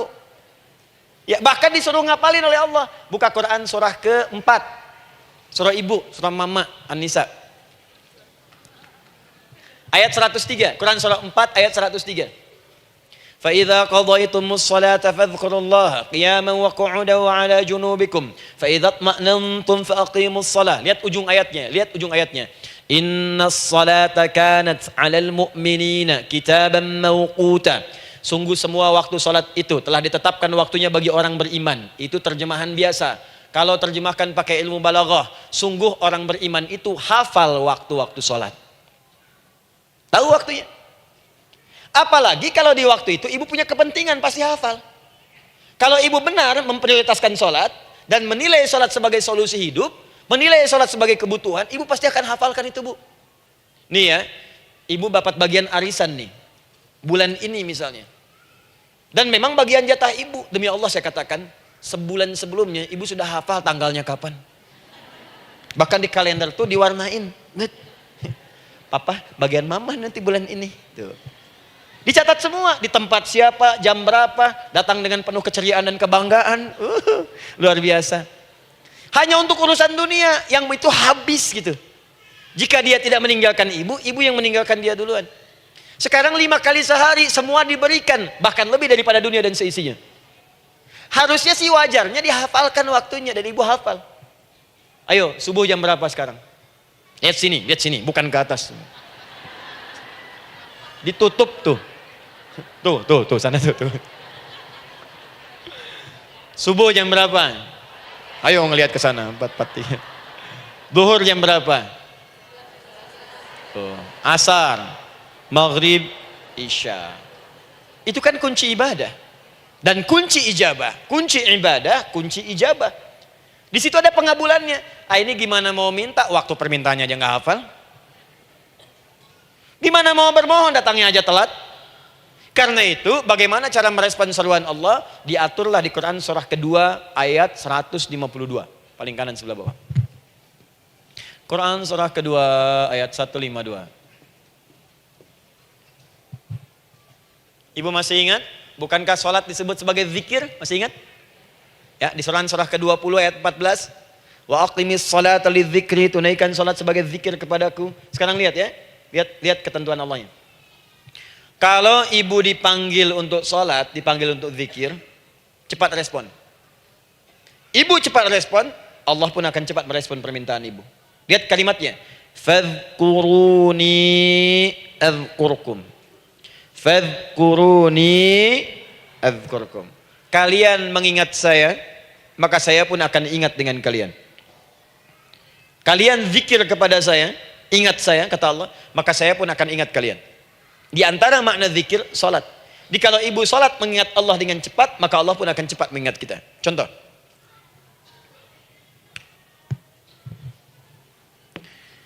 Saya ambil waktu subuh misalnya. Di Bandung 4-3-3. 4-4-3. Oh, lihat kesan lagi terjadi perbedaan pendapat. Ya. Ada yang 4-3-3, ada yang 4-3-4, ada yang 4-3-5 dan seterusnya. Yang ambil tengah-tengah lah, 4-3-5 misalnya. Dalam 4-3-5. Lihat sini, fokus. Allahu Akbar, Allahu Akbar. 4-3-5. Dipanggil salat, diseru. Kan tadi rumusnya di Quran surah 2 ayat 186. Faliyastajibuli. Kalau diseru cepat jawab, gitu kan? Nah, terus diseru 4-3-5 adzan. Allahu Akbar, Allahu Akbar. Begitu diseru, ibu langsung datang. Ya Allah, sudah adzan, seruan nih, saya siap-siap, saya ingin minta sesuatu. Nah, orang yang datang saat dia diseru Allah, dia pun datang kemudian untuk menyerunya, maka Allah pun akan menjawab apa yang ia mohonkan saat ia bermohon kepadanya. Perhatikan, dipanggil oleh Allah lewat suara muadzin, Allahu Akbar, dia merespon cepat, siap salat. Maka dia pun ketika memanggil Allah, seketika Allah pun akan jawab padanya. Sesuai dengan kadar responnya. Dipanggil saat itu, dia menjawab. Maka Allah pun akan ingat kepadanya hanya saat dia memanggil saja. Di saat panggil, diingat. Panggil, diingat. Jelas? Ini yang hebat. Dipanggil 4-3-5. Allahu Akbar, Allahu Akbar. Dia sudah ingat dari sejak jam 3 lewat 45. Dia bangun jam 3. Bisa. Padahal belum dipanggil. Datang. Bahkan Masya Allah, melakukan warming up dulu. Tahajud. Istighfar. Baca Al-Quran sebelum dipanggil. Masya Allah Bu. Ibu mau datang misalnya ke istana. Janjian jam 7, datang jam 6. Di situ ibu kerjakan yang baik-baik dulu. Wah, lihat. Terus kelihatan CCTV kan. Wah, ini orang bagus banget nih. Mulia, bagus. Sampah diambilin, disapu. Kelihatan. Itu ibu belum datang pun udah dipanggil duluan. Ada orang yang belum dipanggil sudah datang menghadap Allah. Tahajud dia, zikir dulu, istighfar dulu. Ini orang, maaf ya, walaupun dia belum memanggil Allah, Allah sudah menyelesaikan semua persoalannya. Di orang-orang yang selalu ingat kepada Allah, walaupun Allah dalam waktu tidak memanggilnya, maka Allah akan mengingatnya sekalipun orang ini belum bermohon kepadanya. Maka ibu nanti akan temukan orang-orang yang langsung diselesaikan persoalannya oleh Allah bahkan sebelum dia bermohon kepadanya. Ada orang yang seakan gak punya masalah Bu. Bukan gak punya masalah, sebab setiap dia punya masalah, masalahnya diringankan oleh Allah. Seakan-akan gak ada beban. Ini indah hidupnya. Enak. Butuh sesuatu, sebelum nyari, datang.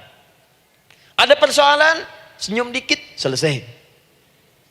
Orang macet mengeluh, bikin status, dia macet malah senang. Dan hatinya dilapangkan oleh Allah. Bayangkan ada janji rapat jam 9, setengah 9 masih macet. Diprediksi di Google akan sampai 2 jam lagi. Yang lain mengeluh, telepon sana, telepon sini, ini. Dia enggak aja, lapang aja. Alhamdulillah ya Allah kasih macet. Morotal, saya mau dengerin surah Al-Baqarah. Buka. Hafalin. Partnernya nelpon. Sampai di mana, akhi? Ini sampai di surah Al-Baqarah ayat 186. Tidak ada yang sia-sia dari Allah. Sabar ya di sana. Ya, atau kita bisa koneksikan dari sini apa yang bisa saya selesaikan sekarang di sini sehingga sampai sana kita tinggal kesimpulan saja. Tenang hatinya. Gak ada gerasak, gerusuk, gelisah gini, telepon sana sini, klaksonin. Dasar lampu merah, lama, birunya sebentar. Padahal biru nggak ada, yang ada hijau kan. Jadi kalau sudah begitu enak, Bu. Yang perempuan ada di Quran Maryam. Maryam kan perempuan. Dan Maryam itu bukan nabi, bukan rasul. Ingin memberikan pesan kepada ibu, perempuan dimanapun. Tidak harus jadi nabi supaya doa cepat dikabulkan. Tidak harus menjadi rasul. Ini Maryam bukan nabi, bukan rasul. Tapi dia ini luar biasa. Sebelum dipanggil udah datang. Zikirnya tak terlukiskan. Mohon kepada Allahnya luar biasa. Menjaga diri dari hal yang dilarang oleh Allah. Apa hasilnya? Sebelum diberikan bahkan oleh pamannya sudah ada kebutuhannya. Quran surah ketiga ayat 37. Kullama dakhala 'alaiha Zakaria al-mihraba wajada 'indaha rizqa. Setiap pamannya mau memberikan kebutuhan Maryam sudah ada di dalamnya, Bu. Sudah ada. Itu luar biasa. Mau makan, makanan ada. Mau anggur, anggur ada. Ya. Wah, itu luar biasa, Bu. Jadi bermohon bahkan sebelum waktunya. Sentuhlah ia tepat di hatimu, maka ia akan jadi milikmu untuk selamanya. Wah, itu doa tuh. Aduh, kemana-mana. Paham? Tuh. Jadi kalau yang standar-standar saja itu biasa. Maka datang sebelum waktunya. Datang. Atau datang pas dipanggil. Standar. Jadi kalau 4.35 adzan, Allahu Akbar, Allahu Akbar. Ibu bangun. Siap sholat, siap sholat. Itu standar. Yang dulu bahagia. Naikin lagi levelnya. Yang celaka itu ya ini nih. Dipanggil 4.35. Baru bangun 5.34.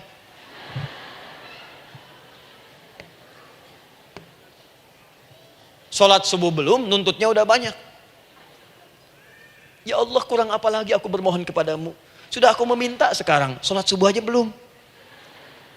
Jadi mana keadilannya? Jadi yang pertama, respon seruan Allah.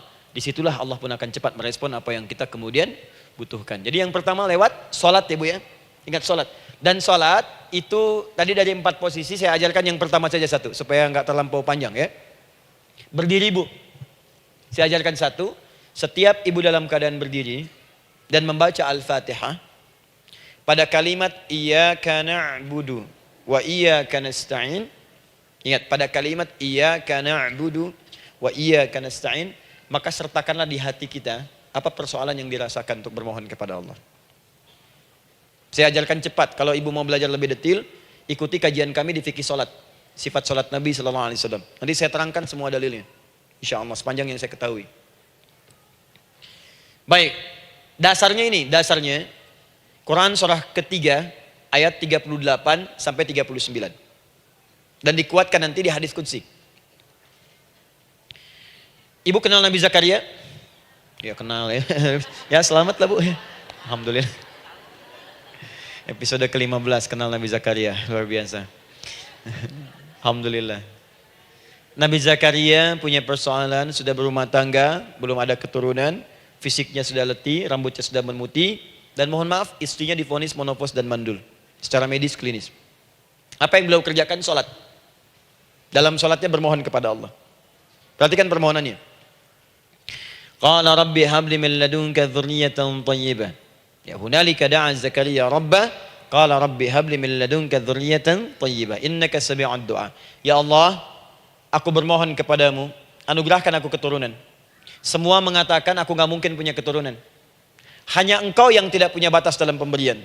Engkau pasti mendengar doa saya. Kalau pada yang maha mendengar tidak mengabulkan juga, lantas kepada siapa lagi aku mesti memohon? Doa ini dipanjatkan oleh beliau dalam keadaan sholat. Sedang berdiri dalam sholatnya. Jadi ibu maaf ya, tolong jangan salah berpikir. Semua nabi dan rasul, orang soleh sebelumnya itu sholat. Cuma kita lebih sempurna gerakan dan jumlahnya, sempurna. Orang dulu sholat. Nabi Musa sholat, Quran surah 20 ayat 14. Nabi Isa sholat, Quran surah 19 ayat 31 sampai 33. Nabi Ismail sholat, Quran surah 19 ayat ke-55. Semua sholat. Sholat. Nabi Zakaria saat punya masalah, sholat. Dalam berdirinya minta dalam sholatnya. Dari mana Ustadz taunya beliau minta dalam berdiri dalam sholat? Ayat 39-nya baca. Quran surah ketiga ayat 39. Fanadatsul malaika, maka doanya itu dijawab oleh Allah. Datang malaikat menyampaikan jawaban. Wa huwa qaimun yusalli fil mihrab. Sedangkan beliau masih berdiri dalam sholatnya di mihrab. Masih berdiri dalam sholat. Di dalam sholat itu minta. Makanya semua bacaan sholat itu permintaan isinya. Dan dikabulkan oleh Allah. Anallaha yubashshiruka bi Yahya. Allah kasih kabar gembira, engkau akan punya anak, langsung namanya dari Allah Yahya. Artinya hidup yang mustahil menurut manusia. Lahir dari rahim seorang perempuan yang divonis monopos dan mandul menurut medis. Kata Allah, tidak ada yang mustahil bagiku. Lahir dan hidup dia, Yahya. Kapan terjadinya? Sedang sholat. Kapan saat sholatnya? Berdiri. Nah, yang paling menarik, Bu, umatnya Nabi Muhammad SAW ditunggu oleh Allah 5 kali dalam sehari. Dan dimintakan sebelum sholat untuk menyiapkan permohonannya. Maka turunlah Quran surah kedua ayat ke-45. Ibu lihat ayatnya. Wasta'inu bis-sabri was-salah. Bahkan ditegaskan lagi. Di Quran surah kedua ayat 153. Paling kanan sebelah bawah. Ya ayyuhalladzina amanu ista'inu bis-sabri was-salah. Yang pertama, nggak pakai panggilan iman. Wasta'inu, kata Allah, hei, kalau kamu punya masalah, jangan mengeluh, jangan berkeluh kesah, jangan terlampau banyak gelisah, cepat siapkan dirimu untuk menunaikan sholat. Siapkan permohonanmu, minta kepada aku lewat sholat.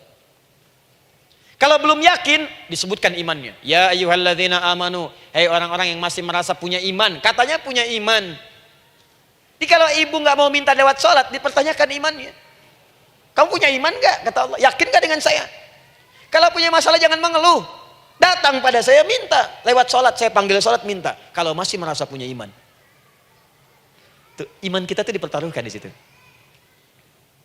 Nah sekarang, saya berikan rumus bahasanya. Allah memanggil kita dengan bentuk jama, perintah jama. Wasta'inu. Wasta'inu. Itu bentuk perintah. Wasta'inu, bentuk perintah.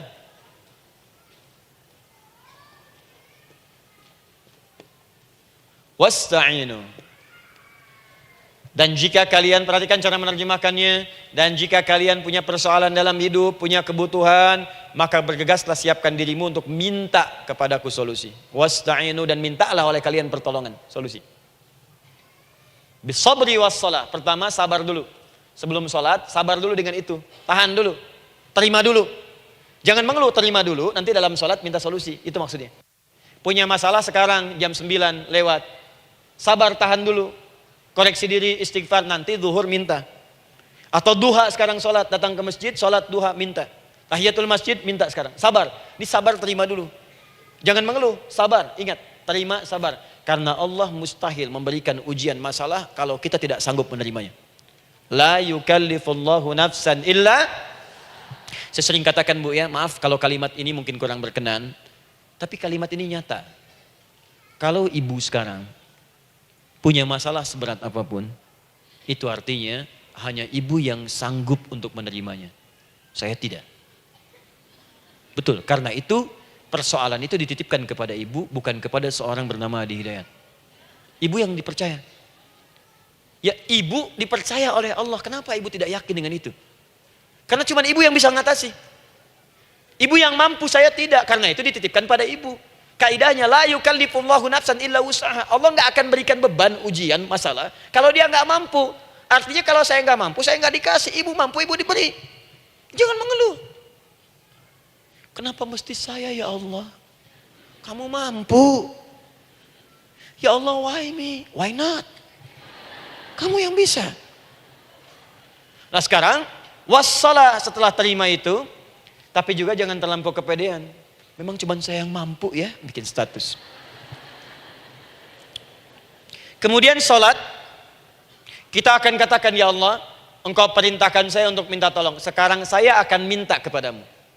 Lalu kita katakan, maaf ya, ya Allah, saya sekarang punya masalah, saya ingin bermohon kepadamu, saya ingin minta kepadamu, ya Allah. Saya mohon, ya Allah. Maaf Bu ya, maaf ya, sebentar. Ibu kalau punya masalah sedikit atau banyak? Banyak. Yang punya masalah ibu saja atau anak juga punya masalah? kadang-kadang bukankah anak yang punya masalah ibu yang minta? Bukankah suami yang punya persoalan ibu yang bermohon? Iya kan? Karena itu, kalau kita ingin memohon kepada Allah dengan persoalan yang kompleks mewakili yang banyak, maka pertama kalimatnya diawali dengan huruf na. Berarti kami, kita, semua. Jelas ya? Nah, ibu ingin robah kalimatnya minta tolong. Kata Allah, minta kepadaku pertolongan. Wasta'inu. Ibu ingin robah menjadi bentuk permintaan. Rubah kalimatnya menjadi nasta'in. Nasta'in. Nasta'in.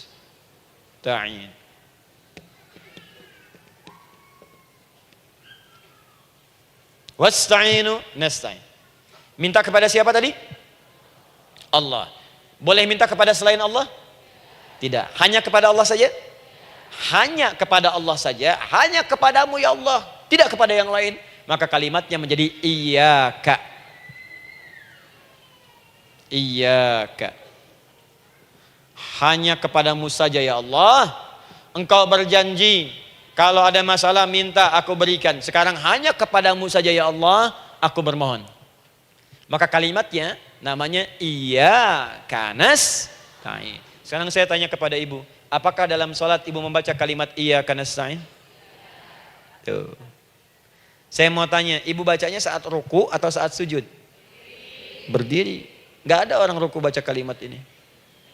Allahu Akbar. Iyyaka na'budu wa iyyaka nasta'in. Berdiri. Iyyaka na'budu wa sekarang saya bacakan hadis qudsinya. Tersambung dari Nabi sallallahu alaihi wasallam. Qala Rasulullah sallallahu alaihi wasallam, qala Allah azza wa jalla. Allah langsung yang berfirman lewat hadis qudsi. Perhatikan bahasanya. Qasamtu shalah baini wa baina abdi. Saya bagi dalam salat itu dua bagian. Antara hak aku dan hak hambaku. Wali abdi ma sa'ala. Dan jika benar hambaku menunaikan kewajibannya dengan baik. Menjaga hak-hak aku. Maka pada saat itu apapun yang dia minta dalam salat aku akan berikan. Apapun. Kapan itu terjadi? Perhatikan kalimatnya. Idza qala al-'abdu. Kalau hamba mulai membaca dalam salatnya. Alhamdulillahi rabbil alamin. Alhamdulillahi rabbil alamin. Qala Allah azza wa jalla, seketika Allah menjawab, hamadani abdi, hambaku sedang memujiku. Ibu ingat baik-baik Bu ya. Ingat baik-baik. Setiap ibu baca Al-Fatihah dalam salat itu Allah memperhatikan dan menjawab bacaan ibu. Tadi masih ingat ketika saya katakan wa idza sa'alaka ibadi anni fa inni qarib, Allah itu dekat. Ya. Wa idza qala al-'abdu ar-rahmanir rahim, kalau hamba melanjutkan ar-rahmanir rahim, qala Allah azza wa jalla, Allah langsung menjawab athna alayya 'abdi, hambaku sedang menyanjungku. Wa idza qala al-'abdu maliki yaumiddin, ketika hamba berkata maliki yaumiddin, qala Allah azza wa jalla, Allah menjawab majjadani 'abdi, hambaku sedang mengagungkanku. Sekarang perhatikan kalimat ini. Wa idza qala al-'abdu, jika seorang hamba berkata iyyaka na'budu wa iyyaka nasta'in, ya Allah, sekarang hamba salat ibadah atas perintahmu. Dan hamba minta ya Allah, hamba punya masalah, hamba punya persoalan, dan kau janjikan minta dalam salat. Qala Allah azza wa jalla, Allah jawab, hadza baini wa baina abdi, inilah perjanjian aku dengan hambaku. Wali abdi, kalau hambaku benar salatnya sampai bacaan ini, masalah apapun yang dia minta sekarang aku akan kabulkan. Dalam berdiri. Cuman sayang, kadang-kadang dalam keadaan ini banyak yang tidak minta. Maka caranya saya sampaikan yang pertama, kalau ibu sudah sampai ke bacaan ini, iyyaka na'budu wa iyyaka nasta'in, sertakanlah dalam hati ibu. Gak usah dilafadzkan. Sertakan ibu punya masalah apa. Atau secara umum minta solusi. Minta. Nabi itu kalau sholat, Nabi SAW kalau sholat, itu kalau baca ayat-ayat Quran, itu seringkali berhenti Bu. Sering berhenti. Kalau dalam ayat doa, beliau berhenti, mohonkan dengan baik. Kalau ayat-ayat surga, minta supaya umatnya ke surga. Ayat-ayat neraka, mohon supaya umatnya dibebaskan dari neraka. Minta. Kesaksiannya banyak. Hudzaifah al-Yamani pernah sholat di belakang Nabi, begitu. Abdullah bin Mas'ud radhiyallahu ta'ala anhu sholat di belakang Nabi, begitu. Ubay bin Ka'ab radhiyallahu ta'ala anhu salat di belakang Nabi, begitu. Di kesaksian mereka sama semua. Makanya seringkali itu enggak sadar, enak salat dengan Nabi itu. Nyaman. Kalau baca ayat surga seakan-akan pengen cepat ke surga. Kalau baca ayat doa berdoa, jadi enggak sadar. Rakaat pertama 100 ayat aja Al-Baqarah. Ya, kadang-kadang lewat ke Ali Imran. Pernah rekornya 5 juz 4 halaman. An-Nisa ayat 176 baru berhenti. Ya walaupun besoknya nggak pada ikutan lagi. Ya, karena merasa ini kapan rukunya gitu. Sekarang atau nanti, sekarang atau nanti. Tapi enak. Nah saya ajarkan satu hal. Kalau kita sampai pada bacaan Al-Fatihah tadi, jeda sejenak bu, rasakan itu, minta. Minta. Setelah itu Allah ajarkan satu lafaz. Kalau lafaz ini benar dibacakan oleh ibu, benar dibacakan, maka seketika doa akan dijawab. Langsung dikabulkan. Apa bacaan itu? Nanti dalam pelajaran selanjutnya kita akan bahas ya, insya Allah. Masih ada waktu? Oh ya, kalau masih kita bahas ya. Masih. Ada sesi mau jawab pertanyaan dulu, diskusi dulu, atau saya teruskan sebentar? Teruskan ya. Baik, kalau kita sampai jam 10, saya jeda sampai ke 9.45. Jadi 15 menitnya kita bisa diskusi ya. Baik. Apa lafaz yang kita bisa mohonkan? Teruskan ayatnya. Ihdinas siratal mustaqim. Ihdinas siratal mustaqim. Ihdinas siratal mustaqim. Ini Bu, nanti Ibu lihat dalam kajian tafsir yang kami sampaikan, juga dalam kajian fikih salat saya bahas dengan detail. Di sini singkat saja, singkat padat. Ihdina itu, ya Allah berikan kami hidayah, berikan kami jalan, berikan kami petunjuk, tunjukkan kami jalan yang lurus. Kalimat ihdina asalnya dari kata hidayah. Hidayah, jamaknya hudan. Ihdina, berikan kami hidayah, berikan kami hudan. Kalau tunjukkan kami jalan yang lurus, itu terjemahan Bu. Terjemahan. Kalau ibu ingin makna tafsir per huruf, per kalimat, bahkan per harokat, itu semua ada maknanya. Karena semua kalimat Quran itu mukjizat. Ihdina dari kata hidayah, hudan, berikan kami hidayah. Hidayah dalam bahasa Arab itu banyak maknanya. Bisa solusi dari semua persoalan. Bisa jalan menuju kemudahan. Bisa kesuksesan. Bisa petunjuk, banyak. Kalau dikumpulkan namanya hudan. Hudan. Makanya Al-Quran disebut hudan. Karena di Quran ada semua. Solusi ada, petunjuk ada, kemudahan ada. Dzalikal kitabu la raiba fi hudal. Al-Quran hudan. Syahrul Ramadan alladzi unzila fihi al-Quran hudan linnas. Isi Quran semua hudan. Di situ ada solusi. Di situ ada petunjuk. Di situ ada kemudahan. Kalau kita ingin minta semua itu, kalimatnya dikatakan fi'il amr lit talab. Permohonan dalam bentuk kalimat permintaan. Ihdina, berikan kepada kami hudan. Kalau sudah mengatakan ihdina artinya minta solusi, minta kemudahan, minta petunjuk. Jadi ketika ibu mengucapkan kalimat ihdinas siratal mustaqim, itu artinya ya Allah berikan kepada kami solusi dari masalah yang sedang saya hadapi. Berikan petunjuk dari persoalan yang sedang saya jalani. Berikan kemudahan ya Allah dari kesulitan yang tengah saya hadapi. As-siratal mustaqim, yang lurus, yang gampang. Karena jalan yang gampang itu lurus, gak berkelok Bu. Langsung ke tujuan. Saya mau ke sini jalannya belok-belok, gak langsung kan gak enak.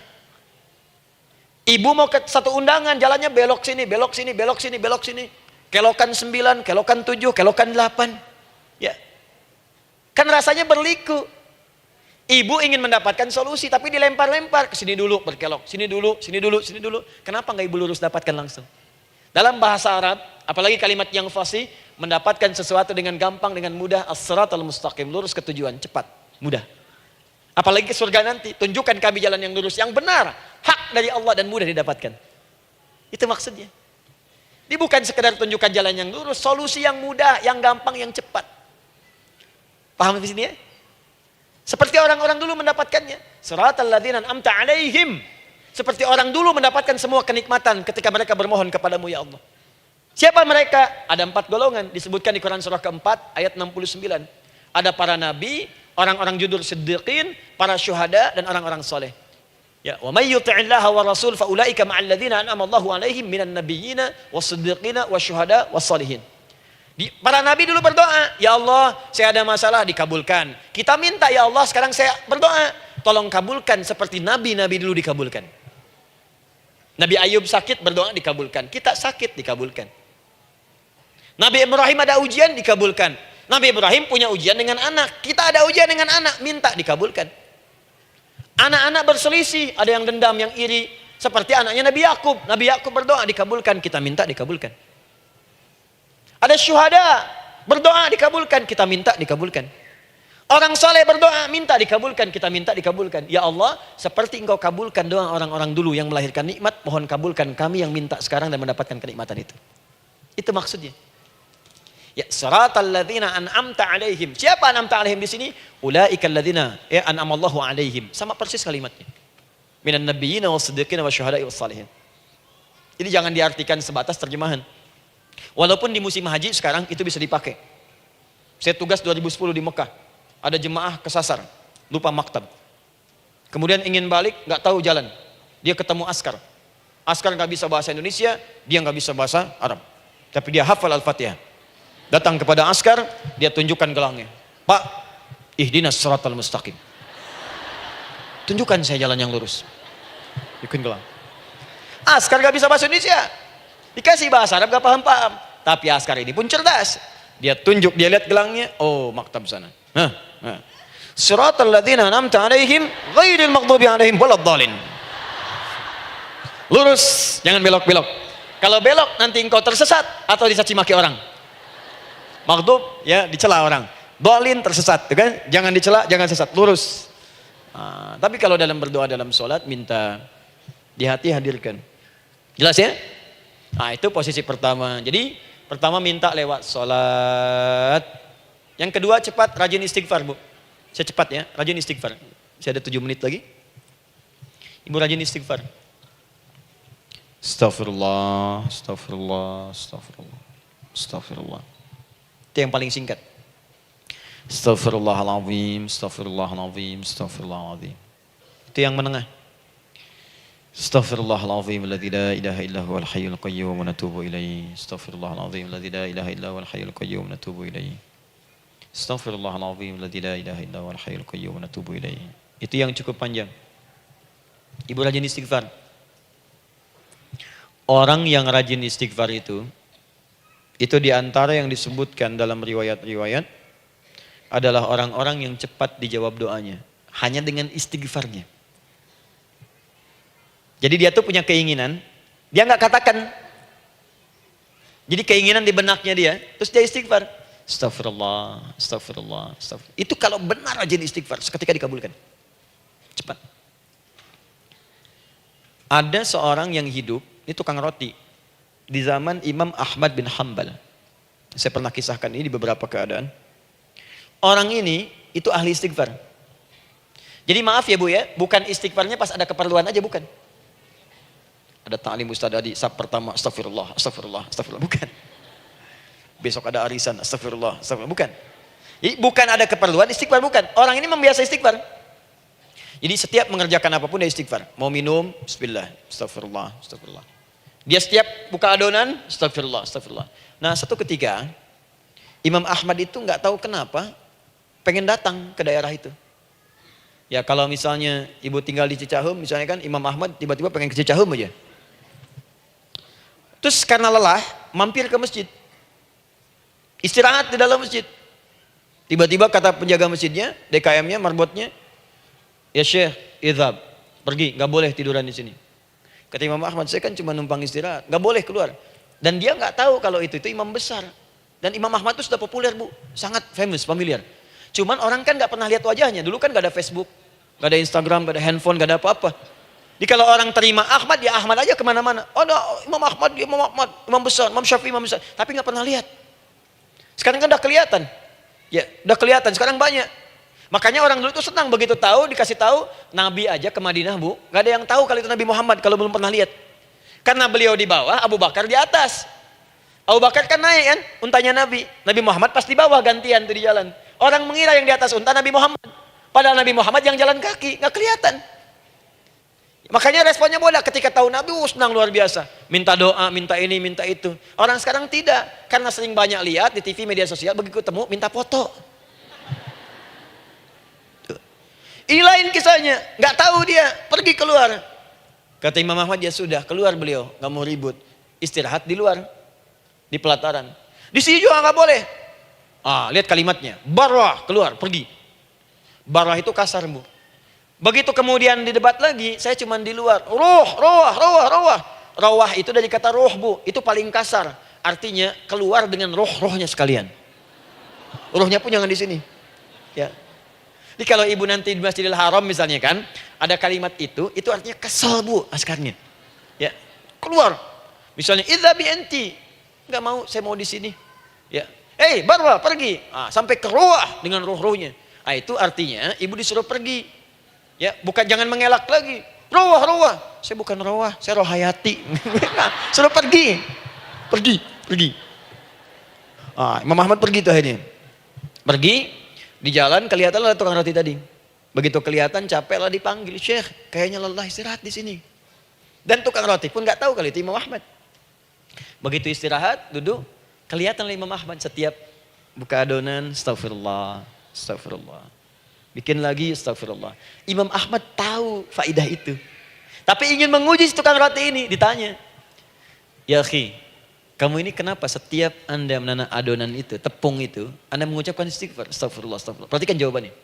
Wallahi demi Allah, tidak pernah saya beristighfar dalam setiap aktivitas saya, kecuali Allah selalu mengabulkan doa yang saya mohonkan. Di setiap minta, astagfirullah, itu dikabulkan. Cuman satu yang sampai sekarang belum terkabul. Apa itu kata Imam Ahmad? Saya ini selalu bermohon kepada Allah, ya Allah, mohon sebelum saya wafat atau setelah ia wafat, pertemukan saya ya Allah dengan Imam Ahmad bin Hambal sebelum saya yang wafat atau wafat Imam Ahmad. Kata Imam Ahmad, astagfirullah, Allahu Akbar. Itu mungkin yang memperjalankan saya kemari. Tiba-tiba pengen ke sini, sampai diusir keluar dari rumah Allah dari masjid, sampai di sini karena istighfar Anda. Sayalah Imam Ahmad bin Hambal. Astagfirullah. Imam Ahmad ke situ datang. Tolong jangan lakukan pada saya. Salah di hidayat ya Allah. Astagfirullah. Saya jawab lagi dari sana. La haula wala quwata illa billah. Ini istighfar. Nah, kapan istighfar yang baik? Istighfar yang baik dilakukan setelah tahajud sebelum fajar. Saya ulang ya. Setelah tahajud sebelum fajar. Dalilnya Quran surah ke-51 ayat 18. Baca dari ayat 15 sampai 18-nya. Jadi ibu kalau mau seperti itu, rajin tahajud dulu bu. Tahajud. Setelah itu biasakan istighfar. Itu latihan dulu, itu baru latihan. Ingat ya, istighfar menjelang fajar di waktu sahar, itu baru latihan. Astagfirullah. Nanti kalau sudah banyak latihan, ibu akan refleks. Mau duduk masuk mobil, astagfirullah. Duduk mau makan, astagfirullah. Ya, kadang-kadang ibu mau ambil handphone, astagfirullah. Itu refleks di lisan kita keluar. Ahli istighfar itu nggak direncanakan keluar di lisannya. Astagfirullah. Kalau sudah seperti itu, berbahagialah. Karena apapun kadang ibu inginkan, sepanjang itu ibu butuhkan, seketika dikabulkan. Ya. Yang ketiga, yang terakhir. Sudah 9:45, boleh sedikit? Ya, yang terakhir ya, terakhir. Jangan khawatir, setelah ini selesai. Jangan khawatir. Yang ketiga, ini amalan yang paling dahsyat. Jadi yang pertama minta dikabulkan. Yang kedua baru istighfar dikabulkan. Yang ketiga nggak ngapa-ngapain dijawab. Artinya baru terbersit, ada keinginan jawab seketika. Amalan yang ketiga ini adalah amalan yang dikerjakan karena cinta kepada Allah Subhanahu wa taala. Mahabbatillah, kecintaan kepada Allah. Amalan yang dikerjakan karena cinta kepada Allah Subhanahu wa taala. Amalannya mencintai Allah. Beda bu. Salat dengan cinta dibandingkan dengan salat karena memenuhi kebutuhan atau kewajiban saja, itu akan lain. Ibu kalau benar-benar mencintai Allah, maka dalam salat pun persiapannya akan beda. Saya beri contoh gini ya. Dari pakaian akan lain kata Al-Quran. Quran surah 7 ayat 31. Ya bani Adam khudhu zinatakum 'inda kulli masjid. Hei anak cucu Adam, kalau ada panggilan dari masjid, kenakan pakaian terindahmu. Di orang-orang yang mencintai Allah saat akan sholat, dia akan perhatikan dari pakaiannya. Jauhkan dari yang haram. Terus cari yang paling baik yang dia kenakan. Gak akan sembarangan. Kalau ibu pakai mukena juga cari mukena yang paling indah. Bukan karena pengen dilihat orang. Karena ingin Allah menyaksikan sholat ibu dalam keadaan yang sempurna. Wudu. Wudu tuh hati-hati gitu. Quran surah ke-5 ayat ke-6. Ya ayyuhalladzina amanu idza qumtum ila shalah faghsilu wujuhakum wa aydiyakum ilal marafiq wamsahu bi ru'usikum wa arjulakum ilal ka'bain. Jadi kalau ada orang beriman mencintai Allah, mau sholat, dia mau wudu, wudunya nggak akan sembarangan, Bu. Cuman basuh. Ya, bagian kepala juga harusnya kepala, dia rambut, takut selesai. Sampai ke kaki cuma disodorkan di keran, beres. Itu sih, anak kecil juga bisa. Orang ini lain. Dia akan pelan-pelan dilihat secara sempurna. Hati-hati, kerjakan karena Allah, karena ingin baik. Kalau orang sholat, hanya kebutuhan saja, maka yang penting dia takbir sampai salam selesai. Tapi ini tidak, dia akan pelajari bagaimana Nabi mengajarkan sholat yang benar. Bagaimana bacaan saya benar. Dia belajar ngaji supaya benar bacaan Fatihahnya. Dia belajar dengan baik supaya khusyuk di dalam sholatnya. Dia pahami satu-satu. Apa artinya Allahu Akbar, apa artinya Subhana Rabbiyal Azim, apa artinya Subhana Rabbiyal A'la, apa artinya Sami Allahu liman hamidah. Dipahami. Di begitu dia sholat dan baru takbir sudah paham isinya. Jika ada orang seperti ini, dia mengerjakan apa yang Allah perintahkan karena cinta dengan Allah. Dia berzakat karena ingin mencintai Allah. Dia berinfak karena cinta dengan Allah, bukan karena uangnya. Pokoknya kalau orang cinta itu, Bu, setiap pecinta, dia akan memberikan apapun pada yang dicintai. Walaupun tadi minta. Dan pecinta itu sifatnya, kalau yang dicintainya senang sesuatu, akan otomatis ikut senang. Ibu misalnya senang ya dengan pasangan sebelum menikah. Pasangan senang kucing, ibu akan terpaksa senang kucing. Ibu cinta dengan anak, semua akan diikuti apa yang diinginkan. Seperti itu, cinta itu butuh pembuktian. Karena itu sering saya katakan pada akhwat ya yang belum menikah, yang masih muda-muda belum menikah, cinta itu butuh pembuktian. Jadi jangan percaya kalau ada orang yang bicara di lisannya nggak ada buktinya. Aku akan seperti Dilan membawamu dalam motorku. Katakan padanya, aku tak butuh dengan rayuan kata-katamu. Itu hanya angin surga. Yang kubutuhkan, tuliskan namaku di buku nikah kita. Wah, catat. Itu caranya. Main ke Taman Dilan, cuman boncengan.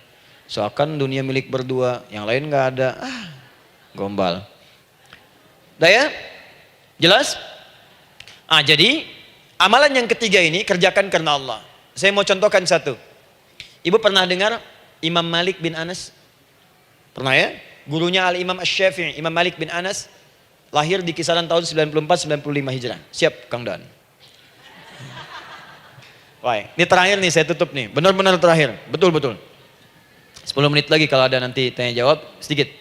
Imam Malik ini, Bu, itu Masya Allah, saking cinta pada Allah dan Rasul, itu tidak pernah, jangankan sholat, dalam beliau memberikan fatwa pun akan mencari pakaian yang paling bagus, paling indah. Dan beliau menjaga adab dalam menyampaikan kalimat Nabi pun itu luar biasa. Sampai satu kali pernah pakai jubah bagus, indah, ada lebah menyengat di kepalanya, sedang menyampaikan hadis, saking hormatnya terhadap hadis Nabi, lebah itu dibiarkan menyengatnya. Nggak mau memutus kalimat Nabi, hadis Nabi hanya untuk mengusir lebah, dibiarkan sampai tersengat. Apa yang Allah berikan kepada beliau? Allahu Akbar. Satu kali singkat berdiskusi dengan muridnya Al-Imam Asy-Syafi'i. Kata Al-Imam Asy-Syafi'i, ya guru, setahu saya rizki itu dicari dulu baru dikasih. Imam Malik lebih tinggi ilmunya pada saat itu. Beliau tahu ada 8 jenis rizki. Ya Syafi'i, ada rizki yang tidak perlu dicari, Allah berikan. Wah, berdebat tuh sampai berpisah. Setelah itu secara singkat Imam Asy-Syafi'i lewat di kebun anggur sedang panen anggur besar. Tiba-tiba tergerak untuk membantu, datang ke situ bantu. Begitu selesai dikasih hadiah anggur banyak, besar-besar, indah, enak, gitu kan? Ketika diberi itu langsung senang beliau. Bukan karena anggurnya, karena merasa pendapatnya benar. Jadi begitu bekerja baru dapat. Dibawalah anggur ini diberikan pada gurunya. Perhatikan adabnya terhadap guru. Jadi kalau ibu adabnya bagus pada guru, keberkahan dapat, ilmunya pun menghunjam di jiwa. Imam Syafi'i nggak merasa benar, tapi memberikan sebuah jawaban dengan adab. Guru, tadi itu ada panen anggur, saya mencoba membantu. Begitu saya bantu dikasih anggur, dikencangkan kalimatnya. Begitu saya bantu dikasih. Dibantu dulu baru dikasih. Kalau saya nggak bantu, saya nggak dikasih. Apa jawab Imam Malik? Imam Malik tersenyum, tertawa. Tabassama dhahika. Masya Allah Syafi'i, bahasa kita. Tadi itu saya keluar mau ngajar, siang-siang terik begini saya kepikiran, ya Allah, kalau makan anggur yang enak-enak, enak banget sekarang ini. Ada anggur sekarang. Tuh. Murid berikhtiar, guru mendapatkan hasil. Setelah itu Asy-Syafi'i naik dan jadi bintang di zamannya sampai kekinian pun luar biasa. Dan mendapatkan barakah gurunya seperti gurunya dapatkan, muridnya pun meraihnya. Itulah 3 cara bagi kita untuk bermohon kepada Allah.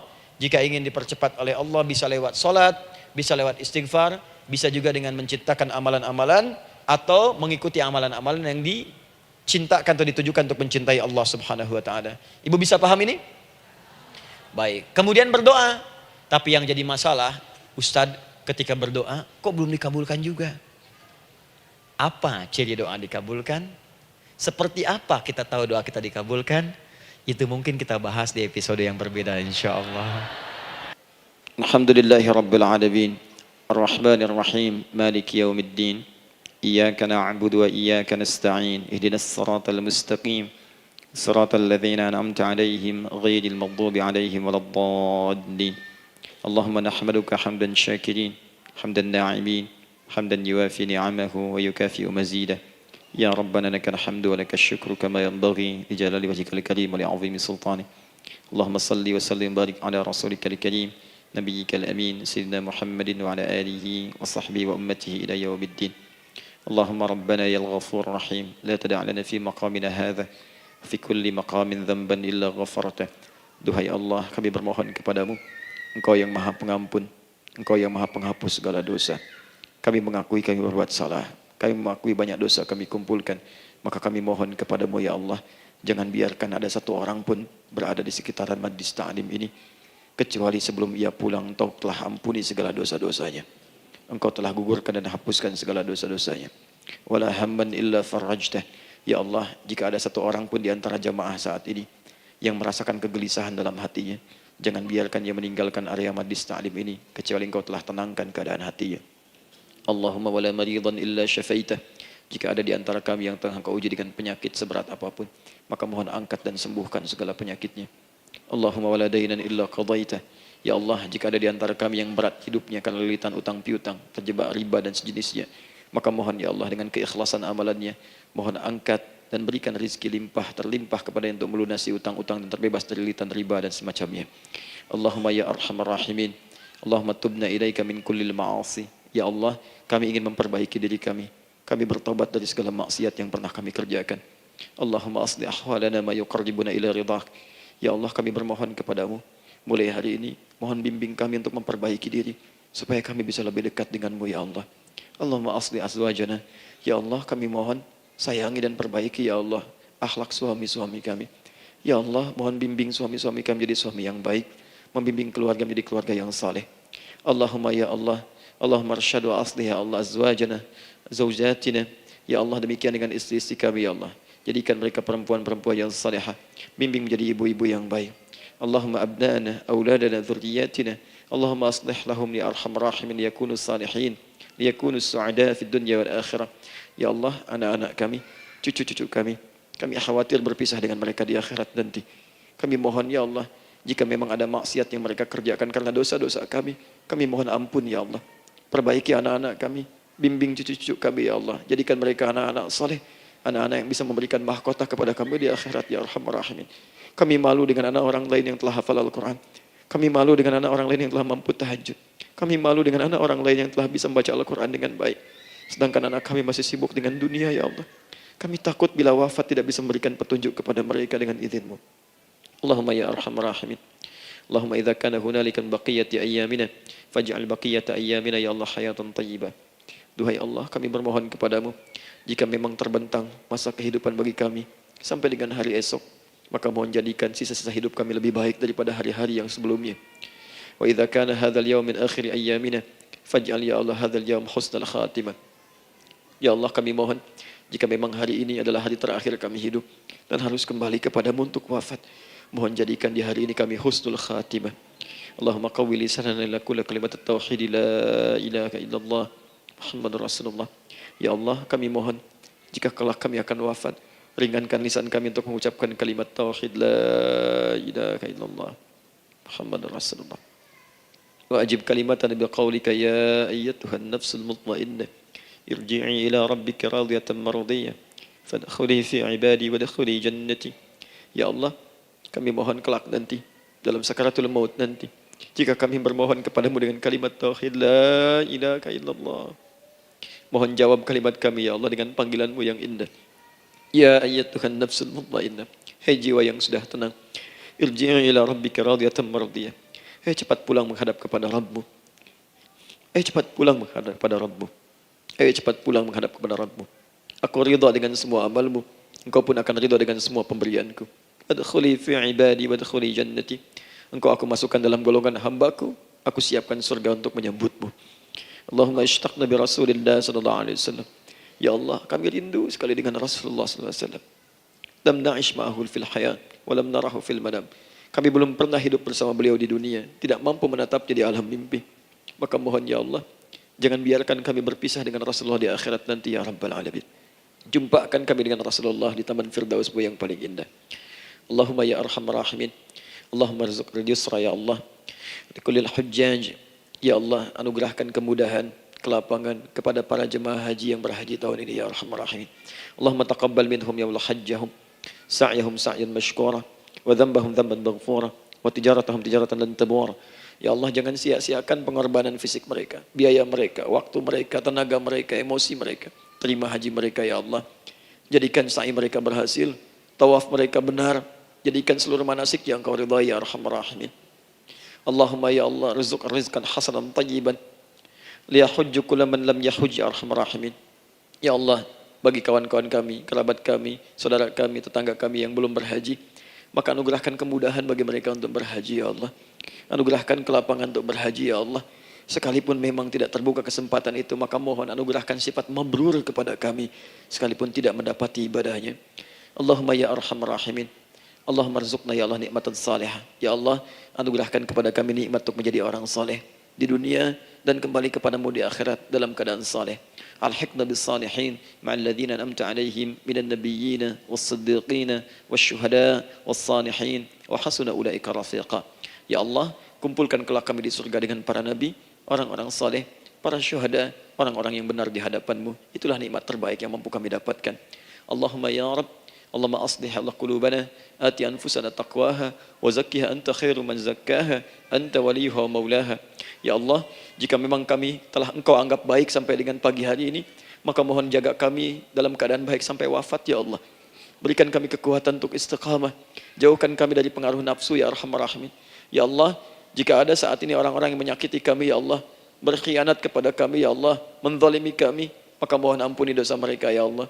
Maafkan mereka ya Allah. Bimbing mereka untuk sadar dan bertobat ya Allah. Titipkan dalam jiwa kami sifat untuk saling menyayangi ya Allah. Titipkan dalam jiwa kami sifat untuk saling memaafkan ya Allah. Titipkan dalam jiwa kami sifat untuk bisa memperhatikan ya Allah. Allahumma ya Rabb, Rabbana atina fid dunya hasanah wa fil akhirati hasanah wa qina adzabannar. Bifadlika subhana rabbika rabbil izzati amma yasifun. Wassalamun alal mursalin wa akhiru da'wana alhamdulillahi rabbil alamin. Sebelum saya akhiri dengan doa kifaratul majlis dan salam, saya ingin ucapkan terima kasih pada seluruhnya untuk ta'lim kita di pagi hari ini. Semoga Allah menerima semuanya dan semoga Allah muliakan.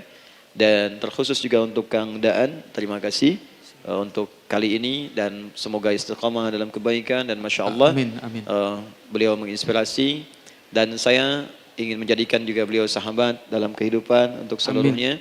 Amin. Dan sahabat terbaik selalu memberikan yang terbaik untuk sahabatnya. Karena itu di pagi hari ini saya ingin sampaikan kepada Bapak Ibu sekalian, Bapak mungkin yang hadir, Ibu yang hadir, saya ingin berikan pada sahabat saya satu anugerah yang mungkin Allah titipkan. Saya akan ajak Kang Daan untuk menunaikan ibadah umrah dengan saya di bulan September insya Allah. Saat kami akan berangkat pada tanggal 9 September tahun 2019. Saya kira itu dan semoga bermanfaat insya Allah. Baik. Semoga Allah muliakan untuk semuanya. Terima kasih.